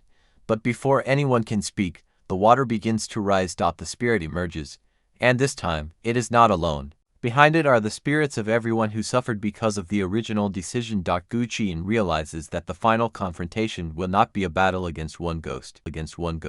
The king stands at the edge of the pond while the spirits gather around him, and for the first time, there is no palace official who can protect him from what has been buried beneath the royal family's history. The guards are still present, but even they understand that this is no longer a situation that can be solved with weapons. The people standing beside the king have spent generations believing that the palace could control everything. Now they are finally facing something that cannot be controlled by rank, authority, or fear. Saeng-gang continues hearing the voices around the pond, but one voice remains clearer than all the others. It belongs to the spirit at the center of the tragedy. The voice does not demand blood or call for another sacrifice. Instead, it asks for the one thing that has been missing for generations, the truth. The king knows what he has to do, but admitting the truth is not easy. He has spent his entire life protecting the royal family and the stability of the kingdom. He understands that if he publicly admits that someone was sacrificed to protect the throne, the consequences could be enormous. The people may question the legitimacy of the royal family. Officials may turn against him. The entire history of the palace could be thrown into doubt. The Queen Dowager tries to stop him. She argues that the sins of previous generations should not be allowed to destroy the people living in the present. From her perspective, the kingdom has survived because the royal family made difficult choices. She believes that opening old wounds will only create new suffering, but Gu-cheon challenges her argument. He asks whether the kingdom has truly survived, if its stability depended on keeping the dead imprisoned. The question leaves everyone silent. The spirit begins moving closer. The water in the pond becomes completely still. Saeng-gang realizes that the spirits are waiting for the king to speak. He finally admits that the official history is incomplete. He admits that the royal family knew about the sacrifice. He admits that the victim was blamed for something they did not do. And most importantly, he admits that the palace chose silence because revealing the truth could have threatened the throne. The moment he says it, something changes. The spirits stop moving. For the first time since the supernatural crisis began, the palace becomes completely quiet. Saeng-gang can hear only one voice. It says that the truth has finally been remembered. But the curse does not disappear. That surprises everyone. Gu-cheon realizes that admitting the truth was only the first step. The original contract still exists. The spirit is still bound to the pond. The supernatural boundary is still broken. The dead have been heard, but they have not yet been released. The ritual keeper explains that the contract requires a final decision.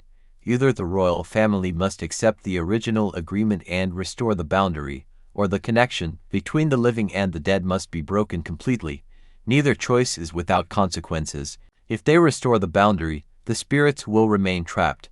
The palace will return to normal, But the original injustice will continue in another form. If they break the contract, the spirits will finally be free, but nobody knows what freedom will mean for beings that have existed in anger and suffering for so long. Saeng-gang believes they should be released. The Queen Dowager strongly disagrees. She believes that the spirits are too dangerous. The argument becomes more intense, but Gu-cheon notices something that changes his thinking. The spirits are not attacking. Even though the boundary has weakened, they are standing quietly around the pond. They have every opportunity to hurt the living, yet they are waiting. That suggests they are not simply uncontrollable monsters. They are waiting for the decision. Gu-cheon asks Saeng-gang whether she can communicate with the original spirit. She closes her eyes. The voices become quieter. Then she hears the spirit directly. It tells her that it has no desire to remain in the human world. It only wants the contract to end. It wants to stop being remembered as a monster. It wants the living to understand that the curse began because the royal family tried to turn a victim into a villain. Saeng-gang opens her eyes and tells everyone what she heard. The king finally understands. The spirit is not asking to rule the palace. It is asking to leave it. That changes the entire meaning of the supernatural conflict. The final confrontation is no longer about defeating the ghost. It is about whether the living are willing to let go of their fear and allow the dead to move on. But there is still one major problem. The contract needs an anchor. Someone has to enter the ritual and sever the connection between the living and the dead. The ritual keeper says that the person must have a direct supernatural connection. Everyone looks towards Saeng-gang. She already knows what that means. Her ability may be the key. Gu-cheon immediately refuses to let her do it. He argues that nobody knows what will happen if she enters the ritual. She could lose her ability, become trapped in the spirit realm, or even die. Saeng-gang understands the danger, but she also knows why the spirits have been calling to her. They were not simply using her. They were waiting for someone capable of understanding both sides. She steps toward the pond. Gu-cheon follows her. The king tells her that she does not have to do this. Saeng-gang turns toward him and says that the people who suffered in the past never had a choice. She does. That becomes the difference. She isn't being sacrificed. She is choosing to end the cycle. The ritual keeper begins preparing the ceremony. The symbols around the pond begin glowing faintly.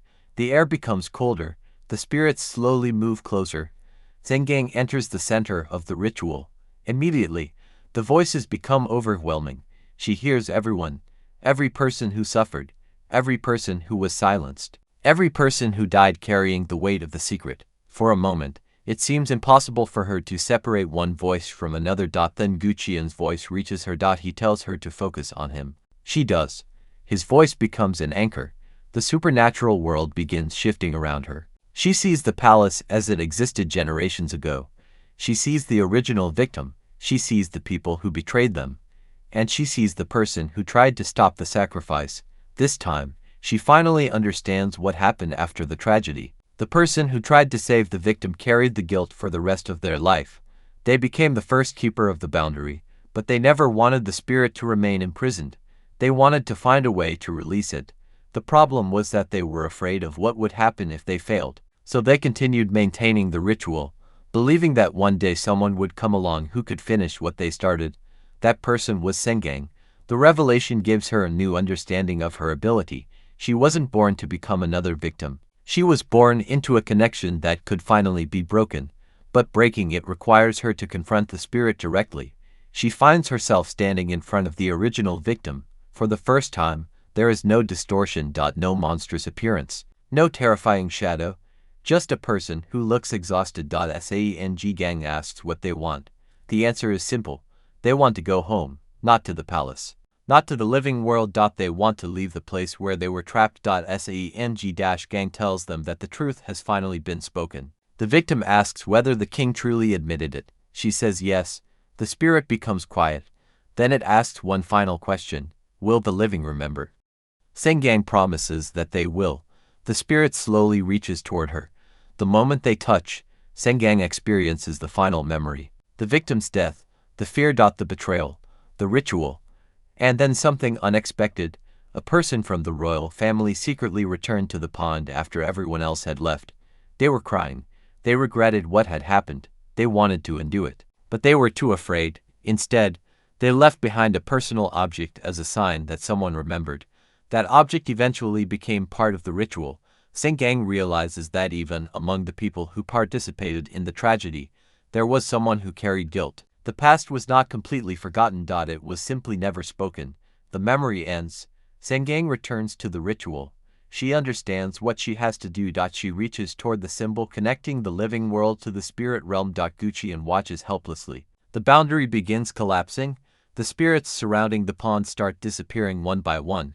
But instead of becoming violent, they appear peaceful. Some look toward the palace. Others simply close their eyes. The original spirit remains until the very end. It looks at Saeng-gang.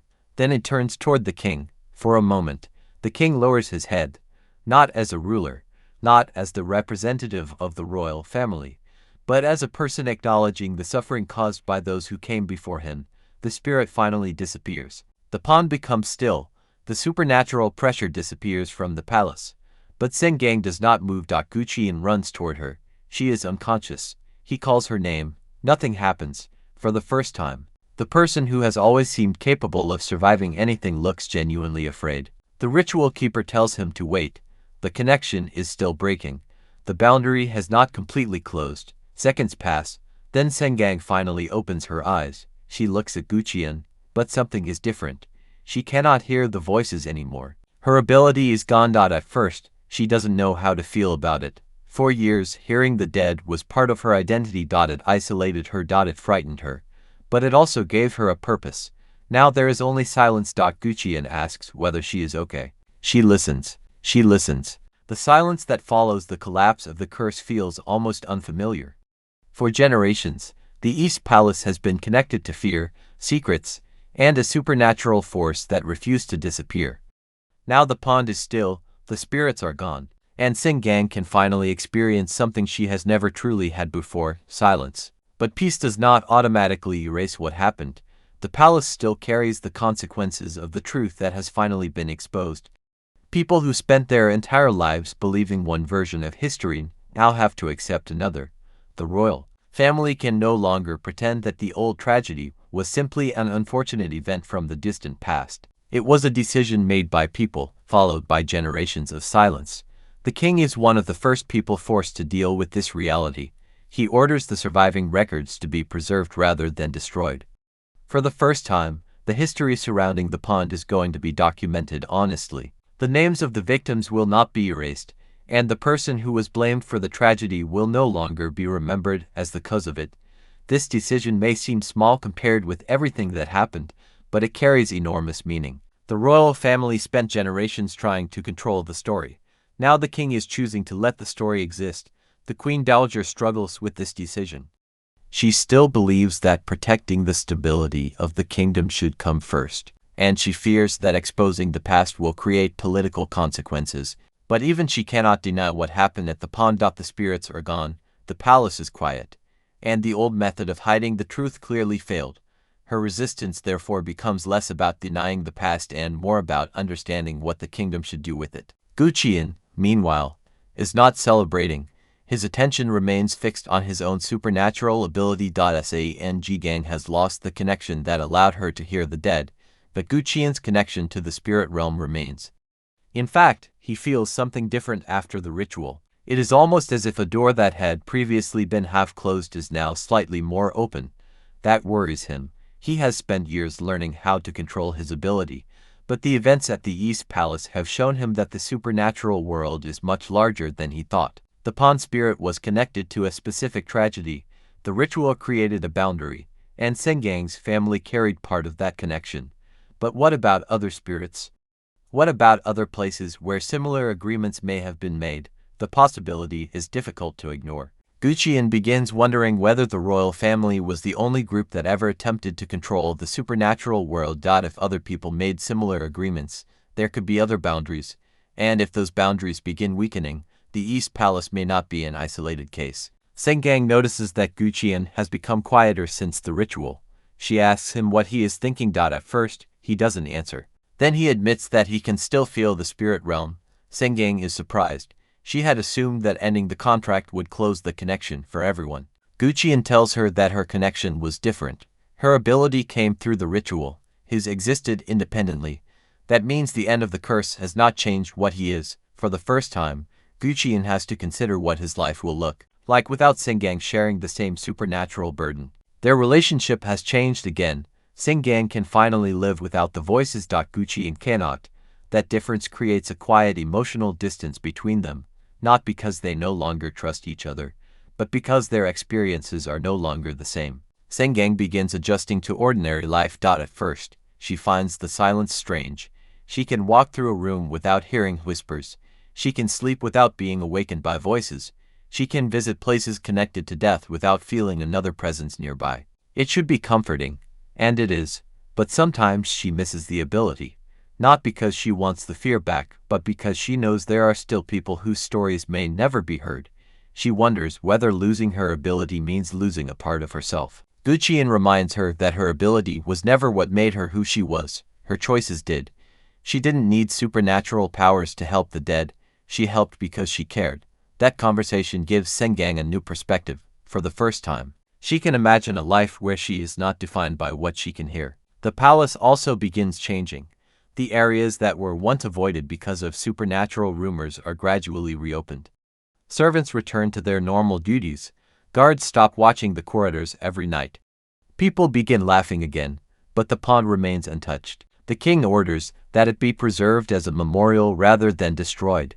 This decision is important because destroying the pond would have been another attempt to erase the past. Instead, it becomes a place where people can remember.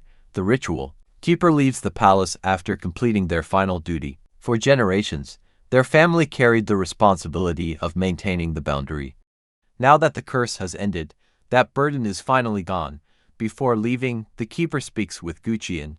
They tell him that the spirit realm has rules that humans rarely understand. The East Palace was not unique. There have always been places where the living world and the world of spirits overlap.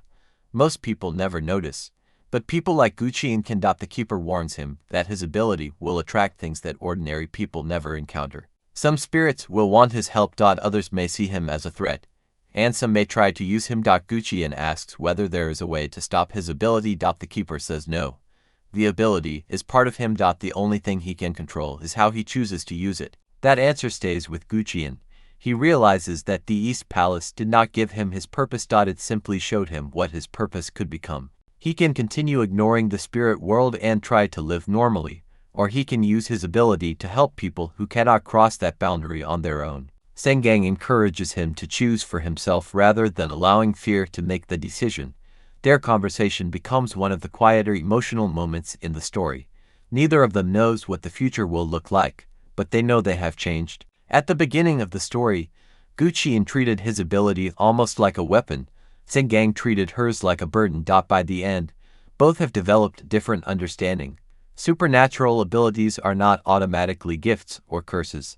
They become meaningful through the choices of the people who carry them. The king also begins making changes within the palace. He orders a review of the old records and begins investigating how many other secrets may have been buried by previous rulers. This creates a new political problem. Some officials oppose the investigation. They argue that reopening old cases could destabilize the kingdom, but the king refuses to repeat the mistakes of his predecessors. He understands that silence may create temporary stability, but eventually the truth finds a way back. The story, therefore, leaves the royal family in a different position than before. They are no longer simply trying to protect the palace from the supernatural. They are trying to rebuild trust with the people, and that may be harder. The supernatural curse could be ended through a ritual. Political consequences cannot be solved so easily. Meanwhile, Gu-cheon continues investigating the strange sensation he feels around the pond. One evening, he returns there alone. Everything appears normal. The water reflects the moon. The palace is quiet. There is no supernatural presence. For a moment, Gu-cheon thinks perhaps he imagined the shadow he saw earlier. Then he notices something beneath the water, a faint movement. He waits. Nothing happens. He steps closer. The shadow appears again. This time, it is not the shape of the spirit that haunted the palace. It is something different, something unfamiliar. Gu-cheon immediately becomes alert. He reaches toward the water with his supernatural ability. The moment he does, he feels another presence. Not angry, not peaceful. Curious. Something is aware of him. Then the connection disappears. Gu-cheon steps back. He understands that whatever he sensed was not connected to the old curse. That means the story of the East Palace may have been only one chapter in a much larger supernatural world. The next morning, Saeng-gang notices that Gu-cheon is distracted. She asks whether something happened. He considers telling her about the shadow. Then he decides not to frighten her. Instead, he simply says that everything is quiet. Saeng-gang smiles. She tells him that maybe quiet is exactly what they needed. Gu-cheon smiles back, but his expression changes when he looks toward the distant palace. He knows that silence does not always mean nothing is there. Sometimes it means something is waiting. The series closes its first major chapter with the East Palace finally free from the spirit that haunted it. The victim's story has been remembered. The royal family's secret has been exposed. The old contract has been broken. Saeng-gang is free from the voices, and Gu-cheon remains connected to the supernatural world. That final difference between them is important because it leaves the door open for what could come next. The East Palace was never simply a story about ghosts appearing inside a royal palace. It was a story about what happens when people try to bury guilt, erase history, and control forces they do not understand. The spirits were frightening because they could not forget. The living were dangerous because they wanted everyone else to forget. And in the end, the curse was not defeated by greater power. It was defeated by acknowledging the truth. For the first time in a very long time, the East Palace begins to feel like an ordinary place again. The servants no longer whisper about strange sounds in empty corridors, guards no longer hesitate before entering certain rooms, and the royal family can finally move through the palace without constantly wondering whether something is watching them. But although the supernatural disturbance has ended, the consequences of everything that happened are only beginning. The king now has to deal with a problem that cannot be solved by a ritual. The truth is out. People inside the palace know that the old story was not the complete truth, and even though the public has not yet been told every detail, the royal court is already changing. Officials who once supported the old system are becoming nervous. Some fear that the king's decision to reveal the past will weaken his authority, while others quietly respect him for refusing to repeat the same mistake. But politics inside the palace has never been simple. There are people who believe that the past should remain buried. They argue that the people responsible are long gone and that reopening the story will only create anger without changing anything. From their perspective, the kingdom needs stability more than another painful chapter of history. The king sees things differently now. He understands that stability built on silence is fragile. If the royal family wants the people to trust them, then they have to accept responsibility for what happened before.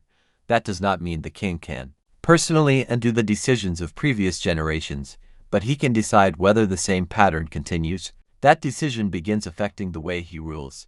Instead of destroying uncomfortable records, he orders them preserved. Instead of allowing officials to decide which parts of history should be remembered, he demands that the surviving evidence be collected. For some members of the court, this is unacceptable. They begin questioning whether the king has become too influenced by Gu-cheon's investigation, but the king refuses to back down. Meanwhile, Gu-cheon continues thinking about the strange presence he sensed near the pond. He has not told many people about it. Part of him wonders whether it was simply a leftover effect from the broken boundary. Maybe the supernatural energy surrounding the pond has not completely disappeared. Maybe what he sensed was nothing more than an echo. But deep down, he knows that explanation doesn't feel right. The presence felt different. The old spirit was filled with pain and anger. This new presence felt curious. It was watching him. That difference keeps bothering him. Gu-cheon returns to the pond several times, but nothing happens. The water remains completely calm. There are no voices, no shadows, and no supernatural disturbances. Eventually, he starts questioning himself. Maybe he really did imagine it. After everything he experienced, perhaps his mind was simply expecting another threat. Saeng-gang notices that he keeps returning to the same place. She asks him directly what he is looking for. Gu-cheon hesitates. He finally tells her about the presence he sensed. Saeng-gang is surprised, but she doesn't panic. Instead, she asks him an important question. If something really was there, why hasn't it appeared again? Gu-cheon doesn't have an answer. That question stays with him. Maybe the presence wasn't trying to attack him.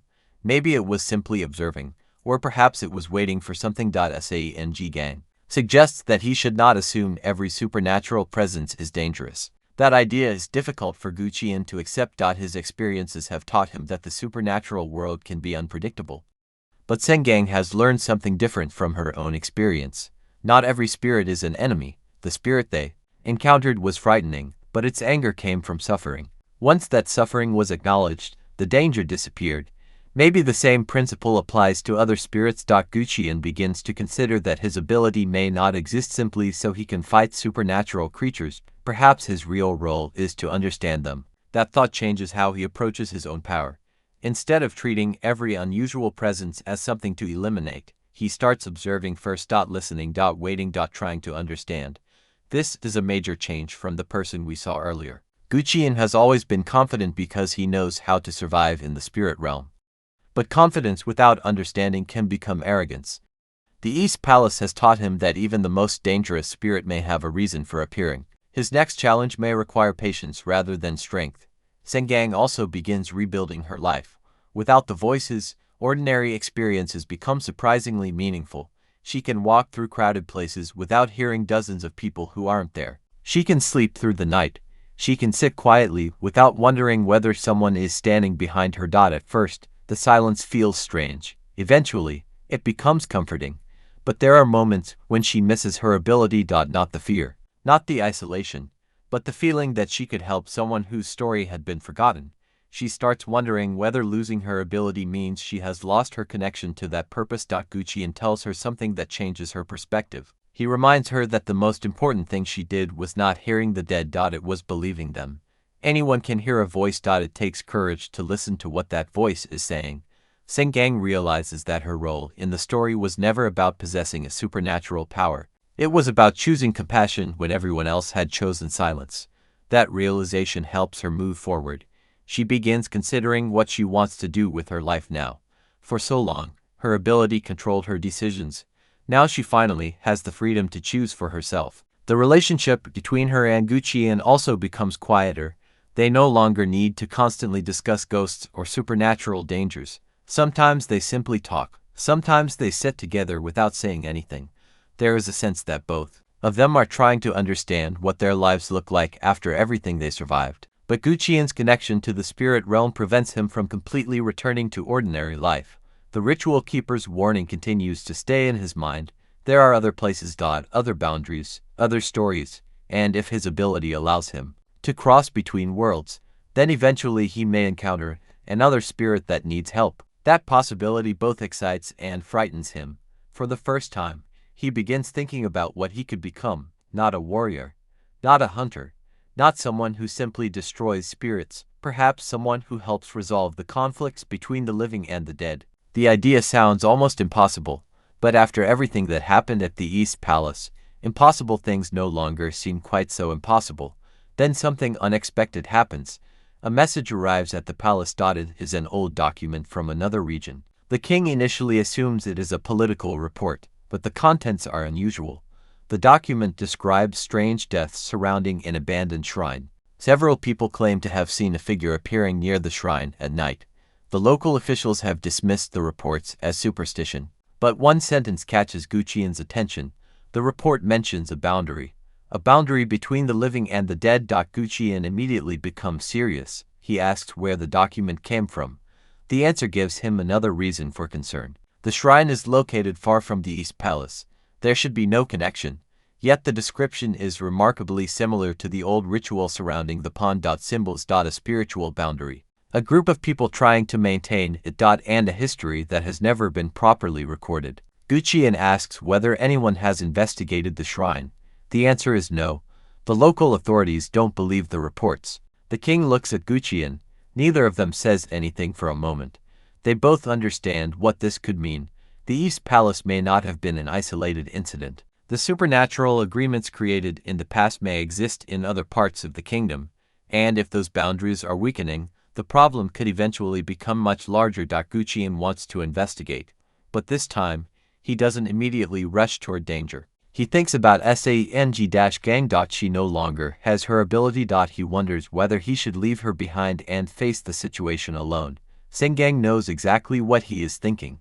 She tells him that she doesn't need supernatural powers to help him. Gu-cheon tries to argue that the situation could be dangerous. She simply reminds him that she survived the East Palace without knowing what would happen next. She isn't the same person she was before. Neither is he. They have already learned that fear cannot be allowed to make their decisions. The king gives Gu-cheon permission to investigate the shrine, but before he leaves, the king asks him to do something important. Find out whether the supernatural boundary there is connected to the royal family. If it is, then the East Palace may have only been one part of a much older system. Gu-cheon agrees. He prepares to leave, but just before he does, he returns to the pond one final time. The place is still peaceful. He looks at the water. Nothing happens. Then, just as he turns away, he hears a faint sound. Not a voice, not a scream. A bell. One single sound. Gu-cheon turns around. The pond remains completely still. He waits. Nothing. But he knows what he heard. The sound is similar to something he encountered inside the spirit realm. A signal, a warning, or perhaps an invitation. He doesn't tell Saeng-gang. Not yet. The journey to the shrine begins. The shrine begins. The journey away from the East Palace feels different from everything that came before it. Gu-cheon and Saeng-gang are no longer walking into a mystery because they have been forced to. This time, they are choosing to investigate it. They have heard about an abandoned shrine where strange deaths have been reported, and the mention of another supernatural boundary is enough to convince Gu-cheon that there may be a connection to the events at the palace. The road takes them farther from the royal court and into a quieter part of the kingdom. The villages they pass through seem ordinary at first, but there is an uneasy atmosphere surrounding the shrine. People avoid talking about it. When Gu-cheon asks the locals what happened there, most of them change the subject. That reaction immediately catches his attention. Fear is one thing, silence is another. He has learned that when people refuse to discuss a place, there is usually a reason. Eventually, an elderly villager agrees to speak with them. He explains that the shrine was once respected by the local community. People visited it to pray for protection, especially when someone in the village became seriously ill. But several years ago, something changed. People began disappearing near the shrine. At first, everyone assumed they had simply left the village. Then one person returned. He was alive, but he was completely different. He refused to speak about what he had seen. A few days later, he died. After that, the villagers stopped going near the shrine. Gu-cheon asks whether anyone ever investigated the deaths. The villager shakes his head. The local authorities believed there was no evidence of anything unusual, but the villagers believed otherwise. They said the shrine was built over something much older, something that should never have been disturbed. Saeng-gang listens carefully, even though she can no longer hear spirits. She notices something else. The villager keeps looking toward the forest whenever he talks about the shrine. It is as if he is afraid someone might be listening. Gu-cheon notices it too. He asks whether anyone still lives near the shrine. The villager says no. At least, nobody who admits to it. That answer is strange enough to make Gu-cheon more cautious. They continue toward the shrine before nightfall. The building is smaller than Gu-cheon expected. It looks abandoned, but not completely forgotten. The wooden structure is old, yet some of the markings around the entrance appear recently maintained. Gu-cheon kneels down to examine them. The markings are familiar. They resemble the symbols he saw at the East Palace. Not identical, but close enough to suggest that both rituals may have originated from the same tradition. Saeng-gang asks what that means. Gu-cheon explains that the people who created the East Palace boundary may not have been the only ones using this method. There may have been an entire system of spiritual practices designed to separate the living world from the dead, and if that system existed, then someone must have taught it. They enter the shrine. Inside, there is almost nothing left. A broken altar, old candles. Dust-covered objects. But one thing immediately stands out. A bell. It hangs from the ceiling. Gu-cheon recognizes it. It looks almost identical to the bell he heard near the East Palace pond. He reaches toward it. Before his hand touches the bell, it moves by itself. One soft sound fills the room. Saeng-gang looks at him. Neither of them speaks. The bell moves again. This time, there is no wind. Gu-cheon feels a presence. But it isn't coming from the room. It is coming from below them. He looks at the floor. There is a hidden entrance beneath the altar. The two move the broken wooden structure aside and discover a narrow staircase leading underground. The air becomes colder as they descend. The walls are covered in symbols. Some are nearly identical to those around the pond. Others are completely different. Gu-cheon realizes that this place may be older than the East Palace ritual. At the bottom of the staircase, they discover a small chamber. In the center is a stone platform. On it sits a sealed wooden box. The box carries the same symbol that Saeng-gang saw during her visions. She immediately recognizes it. The symbol belonged to the original spiritual practitioner. Gu-cheon opens the box carefully. Inside is an old manuscript. The writing is difficult to read, but enough of it remains. The manuscript describes a group of people who believed the boundary between life and death could be controlled. They created rituals that could trap spirits, redirect supernatural energy, and protect certain places from the dead. But the manuscript also contains a warning. The rituals were never meant to be permanent. Every boundary had a lifespan. Eventually, it would weaken. And when it did, the spirits trapped behind it would seek release. Gu-cheon realizes what that means. The East Palace was not an accident. The shrine is experiencing the same problem. The boundaries created generations ago are beginning to collapse. But there is something else in the manuscript, a reference to several locations. Not one, not two. Many. The writer describes them as connected points. Each location contains a spiritual boundary. Together, they form something much larger, a network. Gu-cheon looks at Saeng-gang. If the boundaries are connected, then what happens at one location could affect the others. The East Palace curse may have been only one part of a much larger supernatural structure. Before they can study the manuscript further, they hear footsteps above them. Someone else has entered the shrine. Gu-cheon immediately extinguishes the light. They remain silent. The footsteps slowly descend the stairs. One person, then another. The strangers stop outside the chamber. Gu-cheon listens. One of them says they know someone is inside. The voice sounds familiar. Saeng-gang looks at Gu-cheon. He recognizes the voice. It belongs to someone connected to the royal court. Someone who should not know about this place. The door opens. A man enters carrying a ritual object. He is not surprised to see them. Instead, he looks directly at the manuscript. He tells Gu-cheon that they should never have found it. Gu-cheon asks who he works for. The man doesn't answer. He says that the boundaries must remain intact. Gu-cheon asks why. The man's response is chilling. Because if the boundaries collapse completely, something else will cross over. Not the spirits they have already encountered. Something older. Something that was never supposed to enter the human world. Saeng-gang realizes that the spirits trapped behind the boundaries may not be the greatest threat. Perhaps the boundaries were not created only to imprison ghosts. Perhaps they were created to keep something outside. The man tells them that the royal family has known about the network for generations. The East Palace was only one location. The shrine is another. There are others scattered across the kingdom. The purpose of the royal family's involvement was not simply political protection. They were maintaining a barrier. Gu-cheon asks why the royal family allowed the East Palace boundary to fail. The man admits that they lost control. The ritual knowledge was divided among different families, and over generations, the original purpose was forgotten. Some people continued the rituals, others abandoned them.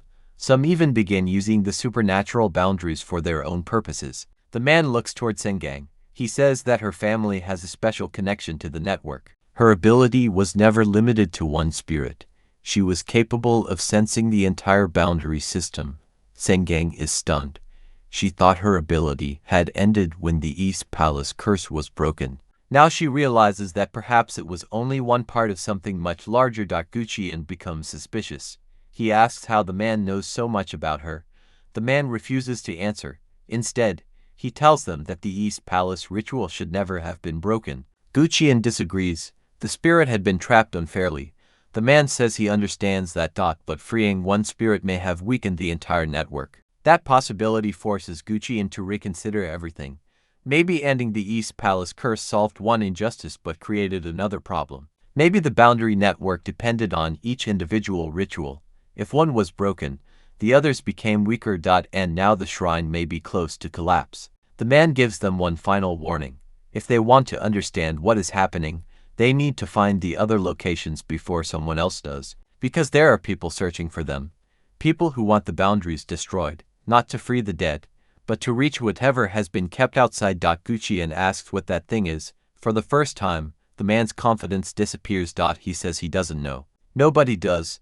The original practitioners left only fragments of information, but every surviving record contains the same warning. Do not open the final gate. Saeng-gang asks where the final gate is. The man looks at her. He says that they already passed through it once. She doesn't understand. Then he points toward the manuscript. The final gate is not a place. It is created when enough boundaries collapse. And the East Palace was the first major boundary to break. The silence that follows is heavier than anything they experienced at the pond. Gu-cheon realizes that the supernatural events may have entered a completely new stage. The spirit they fought was only one part of the problem. The network is weakening, someone is deliberately searching for the boundaries, and something unknown may be waiting beyond them. Before Gu-cheon can ask another question, the man suddenly collapses. A dark mark appears across his hand. The same mark begins spreading up his arm. He tells Gu-cheon to leave. Now the chamber begins shaking. Dust falls from the ceiling. The bell above them starts ringing repeatedly. The voice calling Saeng-gang's name disappears as quickly as it appeared, leaving her standing outside the shrine with a feeling she cannot explain. She had believed that losing her ability meant the voices of the dead were finally gone. Yet what she heard was different from anything she experienced before. It did not sound like a ghost asking for help. It sounded as though something had recognized her. Gu-cheon immediately asks what she heard. Saeng-gang tells him the voice said her name, but she cannot describe who or what was behind it. The most disturbing part is that the voice did not sound angry. There was no desperation in it either. It sounded calm, almost familiar, as if it had been waiting for the right moment to speak to her. Gu-cheon becomes concerned that the collapse of the shrine's boundary may have reopened part of Saeng-gang's supernatural connection. He wants to leave the area immediately, but Saeng-gang notices something on the ground near the entrance. It is a small piece of the same material used in the ritual object carried by the man who entered the underground chamber. She picks it up, and the moment she touches it, she feels a sudden wave of cold. For a few seconds, she sees something, not a complete vision, just an image, a massive gate standing somewhere in darkness. Several symbols are carved across its surface, and one of them is the same symbol that appeared in the East Palace and inside the shrine. Then the vision disappears. Saeng-gang drops the object. Gu-cheon asks what she saw. She tells him about the gate. Neither of them understands what it means, but they now have another reason to believe the boundaries are connected. They return to the village and discover that the atmosphere has changed. People who were previously afraid to discuss the shrine are now openly talking about strange sounds coming from the forest. Several villagers claim that they saw lights moving between the trees during the night. One man says he heard bells. Another says he heard someone calling his name. Gu-cheon immediately realizes that the shrine is affecting the surrounding area. The boundary is weakening, and whatever is beneath the shrine may already be reaching beyond the building itself. They decide to stay in the village until they can understand what is happening. During the night, Gu-cheon cannot sleep. He sits near the window and watches the forest. Eventually, he sees a light. It appears between the trees, then another. The lights move slowly toward the village. Gu-cheon wakes Saeng-gang. They go outside. The lights disappear before they can reach them, but there is something left behind, a trail of wet footprints. They begin at the edge of the forest and stop directly outside the house where they are staying. There is no person. No explanation. Just the footprints. Saeng-gang looks at them and suddenly feels that same strange presence. The voice returns. This time, it does not say her name. It says one word: remember. Saeng-gang closes her eyes. For a moment, she sees the pond from the east palace. Then the shrine. Then several other locations she has never visited. Each one contains a boundary. Each one is beginning to crack. She realizes that whatever is happening is not happening in one place. The entire network is becoming unstable. Gu-cheon asks whether she can identify the other locations. She says she cannot recognize them, but she can feel that they are connected. One of the visions, however, stands out. She sees a mountain surrounded by fog. At the top is another shrine. Unlike the abandoned shrine they just visited, this one appears to be active. There are lights burning around it. People are performing a ritual, and someone is standing in the center. Saeng-gang recognizes that person. It is the same man who entered the underground chamber, but he is not alone. Several others are standing around him. They appear to belong to a secret group that has been maintaining the boundaries. Gu-cheon realizes that the man who warned them may not have been acting alone. Perhaps the group has existed for generations. Their purpose may be to protect the network, or perhaps they have another agenda. The next morning, Gu-cheon and Saeng-gang leave the village and begin traveling toward the mountain from Saeng-gang's vision. Before they go, the elderly villager who first spoke to them gives Gu-cheon an old piece of cloth. He says it belonged to his grandfather. The cloth contains a map. It shows Several locations across the kingdom, most, have been marked with a symbol, but one location has been crossed out completely. Gu-cheon asks why. The old man says his grandfather always warned the family never to go there. He called it the silent place, according to the old stories. No spirit could be heard there. No prayer could reach it, and no person who entered ever returned the same. Gu-cheon studies the map. The silent place is located near the mountain they are heading toward. That cannot be a coincidence. As they continue their journey, Saeng-gang begins experiencing small changes. She doesn't hear voices constantly, but sometimes she senses a presence before Gu-cheon notices anything. Her connection is returning, but not in the same way. Before, the dead came to her. Now she seems able to sense the boundaries themselves. That distinction could become important. Maybe the curse didn't simply remove her ability. Maybe it transformed it. She can now sense the places where the living and spirit worlds overlap. Gu-cheon realizes that this could make her essential to finding the remaining boundaries, but he is also worried. If something beyond those boundaries has recognized her, then using her ability could make her visible to that force. He asks her whether she wants to continue. She says yes, not because she is fearless, because she understands what happens when people refuse to face something simply because it frightens them. They continue climbing the mountain. The higher they go, the colder the air becomes. Eventually, they find the active shrine from Saeng-gang's vision, but something is wrong. The lights are still burning. The ritual objects are still arranged. Yet there is nobody there. The shrine appears to have been abandoned. Only moments before they arrive, Gu-cheon examines the ground. There are fresh footprints. Someone was here, and they left in a hurry. Inside the shrine, Saeng-gang discovers another symbol. This one is different from the others. It looks almost like an eye. The moment she approaches it, she hears a whisper. This time, several voices speak together. They tell her that the gate is opening. Gu-cheon hears nothing. He asks her what is happening. Saeng-gang tells him. Then, the entire shrine shakes. A deep crack appears across the floor. Gu-cheon pulls her away just before the stone beneath them collapses. They look into the opening. Far below, they see darkness, but there is something moving inside it. A hand slowly reaches upward. Gu-cheon prepares himself.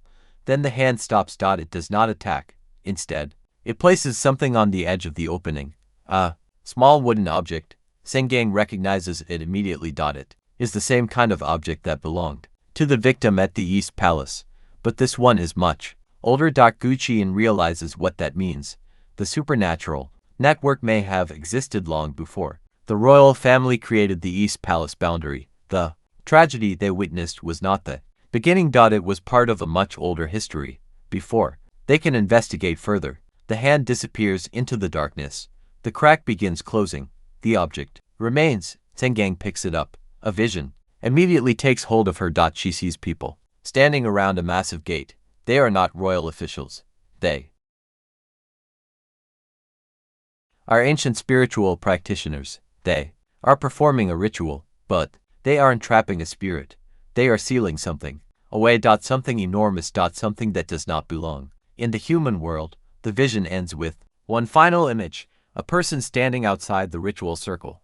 That person turns toward Saeng-gang, even though the vision is from an ancient time. The person's face looks strangely familiar. Saeng-gang opens her eyes in shock. Gu-cheon asks what she saw. She struggles to answer. Then, she finally says that she saw someone who looked like her, not someone from her family, not someone who simply resembled her, someone who appeared to be connected to her in a way she cannot explain. Gu-cheon looks at the object in her hand. For the first time, he begins to suspect that Saeng-gang's connection to the supernatural world may be much older than either of them believed. They leave the shrine before nightfall. But neither notices the figure watching them from the trees. The figure remains completely still until they disappear down the mountain. Then, it turns toward the shrine.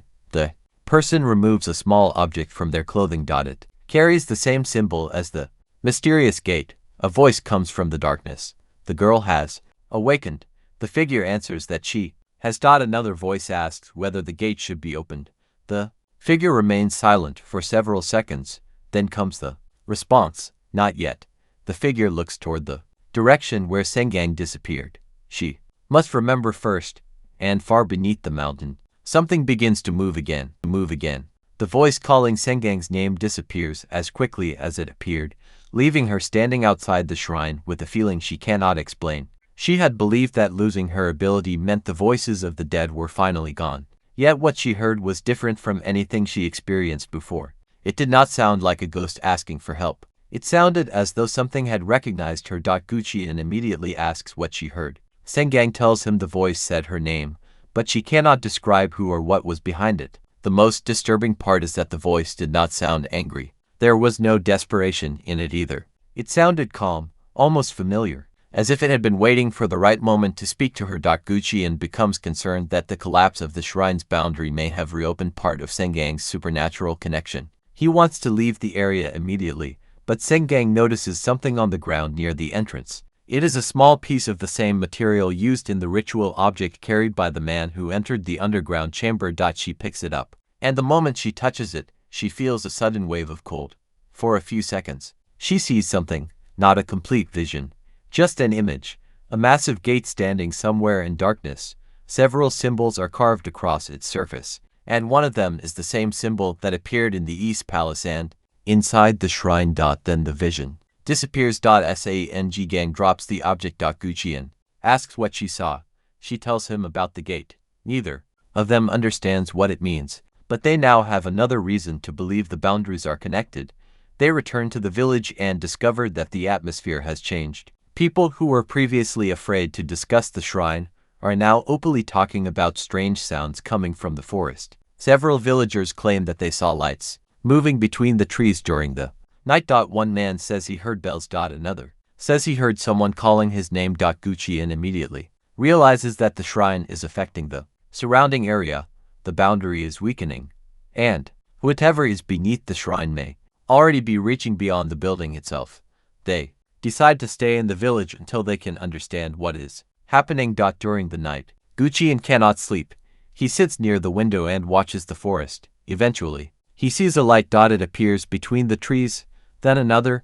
The lights move slowly toward the village. Gu-cheon wakes Saeng-gang. They go outside. The lights disappear before they can reach them, but there is something left behind, a trail of wet footprints. They begin at the edge of the forest and stop directly outside the house where they are staying. There is no person. No explanation. Just the footprints. Saeng-gang looks at them and suddenly feels that same strange presence. The voice returns. This time, it does not say her name. It says one word: remember. Saeng-gang closes her eyes. For a moment, she sees the pond from the east palace. Then the shrine. Then several other locations she has never visited. Each one contains a boundary. Each one is beginning to crack. She realizes that whatever is happening is not happening in one place. The entire network is becoming unstable. Gu-cheon asks whether she can identify the other locations. She says she cannot recognize them, but she can feel that they are connected. One of the visions, however, stands out. She sees a mountain surrounded by fog. At the top is another shrine. Unlike the abandoned shrine they just visited, this one appears to be active. There are lights burning around it. People are performing a ritual, and someone is standing in the center. Saeng-gang recognizes that person. It is the same man who entered the underground chamber, but he is not alone. Several others are standing around him. They appear to belong to a secret group that has been maintaining the boundaries. Gu-cheon realizes that the man who warned them may not have been acting alone. Perhaps the group has existed for generations. Their purpose may be to protect the network, or perhaps they have another agenda. The next morning, Gu-cheon and Saeng-gang leave the village and begin traveling toward the mountain from Saeng-gang's vision. Before they go, the elderly villager who first spoke to them gives Gu-cheon an old piece of cloth. He says it belonged to his grandfather. The cloth contains a map. It shows several locations across the kingdom. Most have been marked with a symbol, but one location has been crossed out completely. Gu-cheon asks why. The old man says his grandfather always warned the family never to go there. He called it the silent place. According to the old stories, no spirit could be heard there. No prayer could reach it, and no person who entered ever returned the same. Gu-cheon studies the map. The silent place is located near the mountain they are heading toward. That cannot be a coincidence. As they continue their journey, Saeng-gang begins experiencing small changes. She doesn't hear voices constantly, but sometimes she senses a presence before Gu-cheon notices anything. Her connection is returning, but not in the same way. Before, the dead came to her. Now she seems able to sense the boundaries themselves. That distinction could become important, maybe. The curse didn't simply remove her ability. Maybe it transformed it. She can now sense the places where the living and spirit worlds overlap. Gu-cheon realizes that this could make her essential to finding the remaining boundaries, but he is also worried. If something beyond those boundaries has recognized her, then using her ability could make her visible to that force. He asks her whether she wants to continue. She says yes, not because she is fearless, because she understands what happens when people refuse to face something simply because it frightens them. They continue climbing the mountain. The higher they go, the colder the air becomes. Eventually, they find the active shrine from Saeng-gang's vision, but something is wrong. The lights are still burning. The ritual objects are still arranged. Yet there is nobody there. The shrine appears to have been abandoned. Only moments before they arrive. Gu-cheon examines the ground. There are fresh footprints. Someone was here, and they left in a hurry. Inside the shrine, Saeng-gang discovers another symbol. This one is different from the others. It looks almost like an eye. The moment she approaches it, she hears a whisper. This time, several voices speak together. They tell her that the gate is opening. Gu-cheon hears nothing. He asks her what is happening. Saeng-gang tells him. Then, the entire shrine shakes. A deep crack appears across the floor. Gu-cheon pulls her away just before the stone beneath them collapses. They look into the opening. Far below, they see darkness, but there is something moving inside it. A hand slowly reaches upward. Gu-cheon prepares himself. Then the hand stops. It does not attack. Instead, it places something on the edge of the opening. A small wooden object. Saeng-gang recognizes it immediately. It is the same kind of object that belonged to the victim at the East Palace, but this one is much older. Gu-cheon realizes what that means. The supernatural network may have existed long before the royal family created the East Palace boundary. The tragedy they witnessed was not the beginning. It was part of a much older history. Before they can investigate further, the hand disappears into the darkness. The crack begins closing. The object remains. Saeng-gang picks it up. A vision immediately takes hold of her. She sees people standing around a massive gate. They are not royal officials. They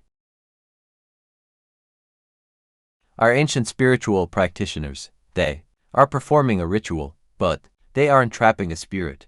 They are sealing something away. Something enormous. Something that does not belong in the human world. The vision ends with one final image. A person standing outside the ritual circle. That person turns towards Saeng-gang, even though the vision is from an ancient time. The person's face looks strangely familiar. Saeng-gang opens her eyes in shock. Gu-cheon asks what she saw. She struggles to answer. Then, she finally says that she saw someone who looked like her, not someone from her family, not someone who simply resembled her, someone who appeared to be connected to her in a way she cannot explain. Gu-cheon looks at the object in her hand. For the first time, he begins to suspect that Saeng-gang's connection to the supernatural world may be much older than either of them believed.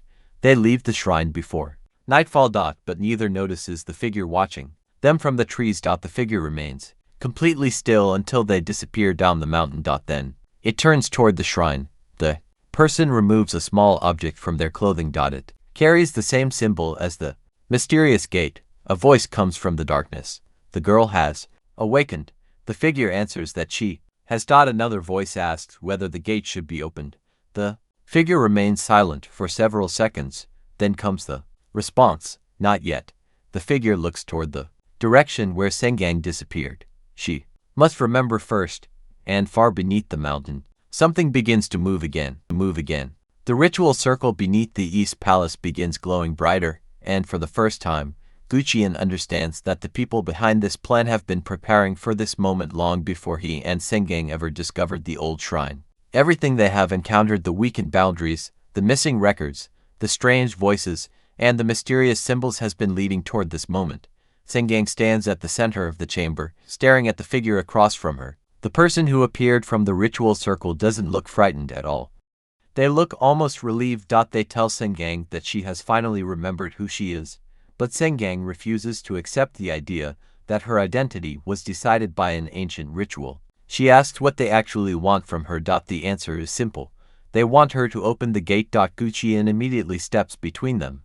He tells the figure that whatever lies beyond the gate will not be released. The figure laughs quietly.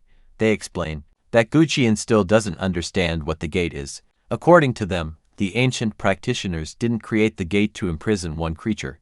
They created it to separate two realities. The human world exists on one side, the spirit world exists on the other, and somewhere between them is a place that should never have been accessible to either. The gate is the only thing keeping that place closed. Gu-cheon asks why they want to open it. The figure says that the people who created the original boundaries misunderstood what was on the other side. They believed it was a threat, but the faction believes it is the source of something much greater. Knowledge. Power. The ability to control life and death. Saeng-gang realizes that their motivation isn't simply curiosity. They want to control something that humans were never meant to control. The figure tells her that her ancestor understood this. That is why she left behind clues. That is why the family records were hidden. That is why Saeng-gang inherited the ability to hear the boundaries. She was never meant to become a sacrifice. She was meant to become a key. Gu-cheon refuses to believe it. He tells Saeng-gang that her family connection doesn't make her responsible for the actions of people who lived centuries ago. But the figure interrupts him. They say the ritual does not care about modern choices. The connection exists whether Saeng-gang accepts it or not. The chamber begins shaking. The pond above them starts overflowing into the underground passage. Water moves across the stone floor. The symbols around the ritual circle become brighter.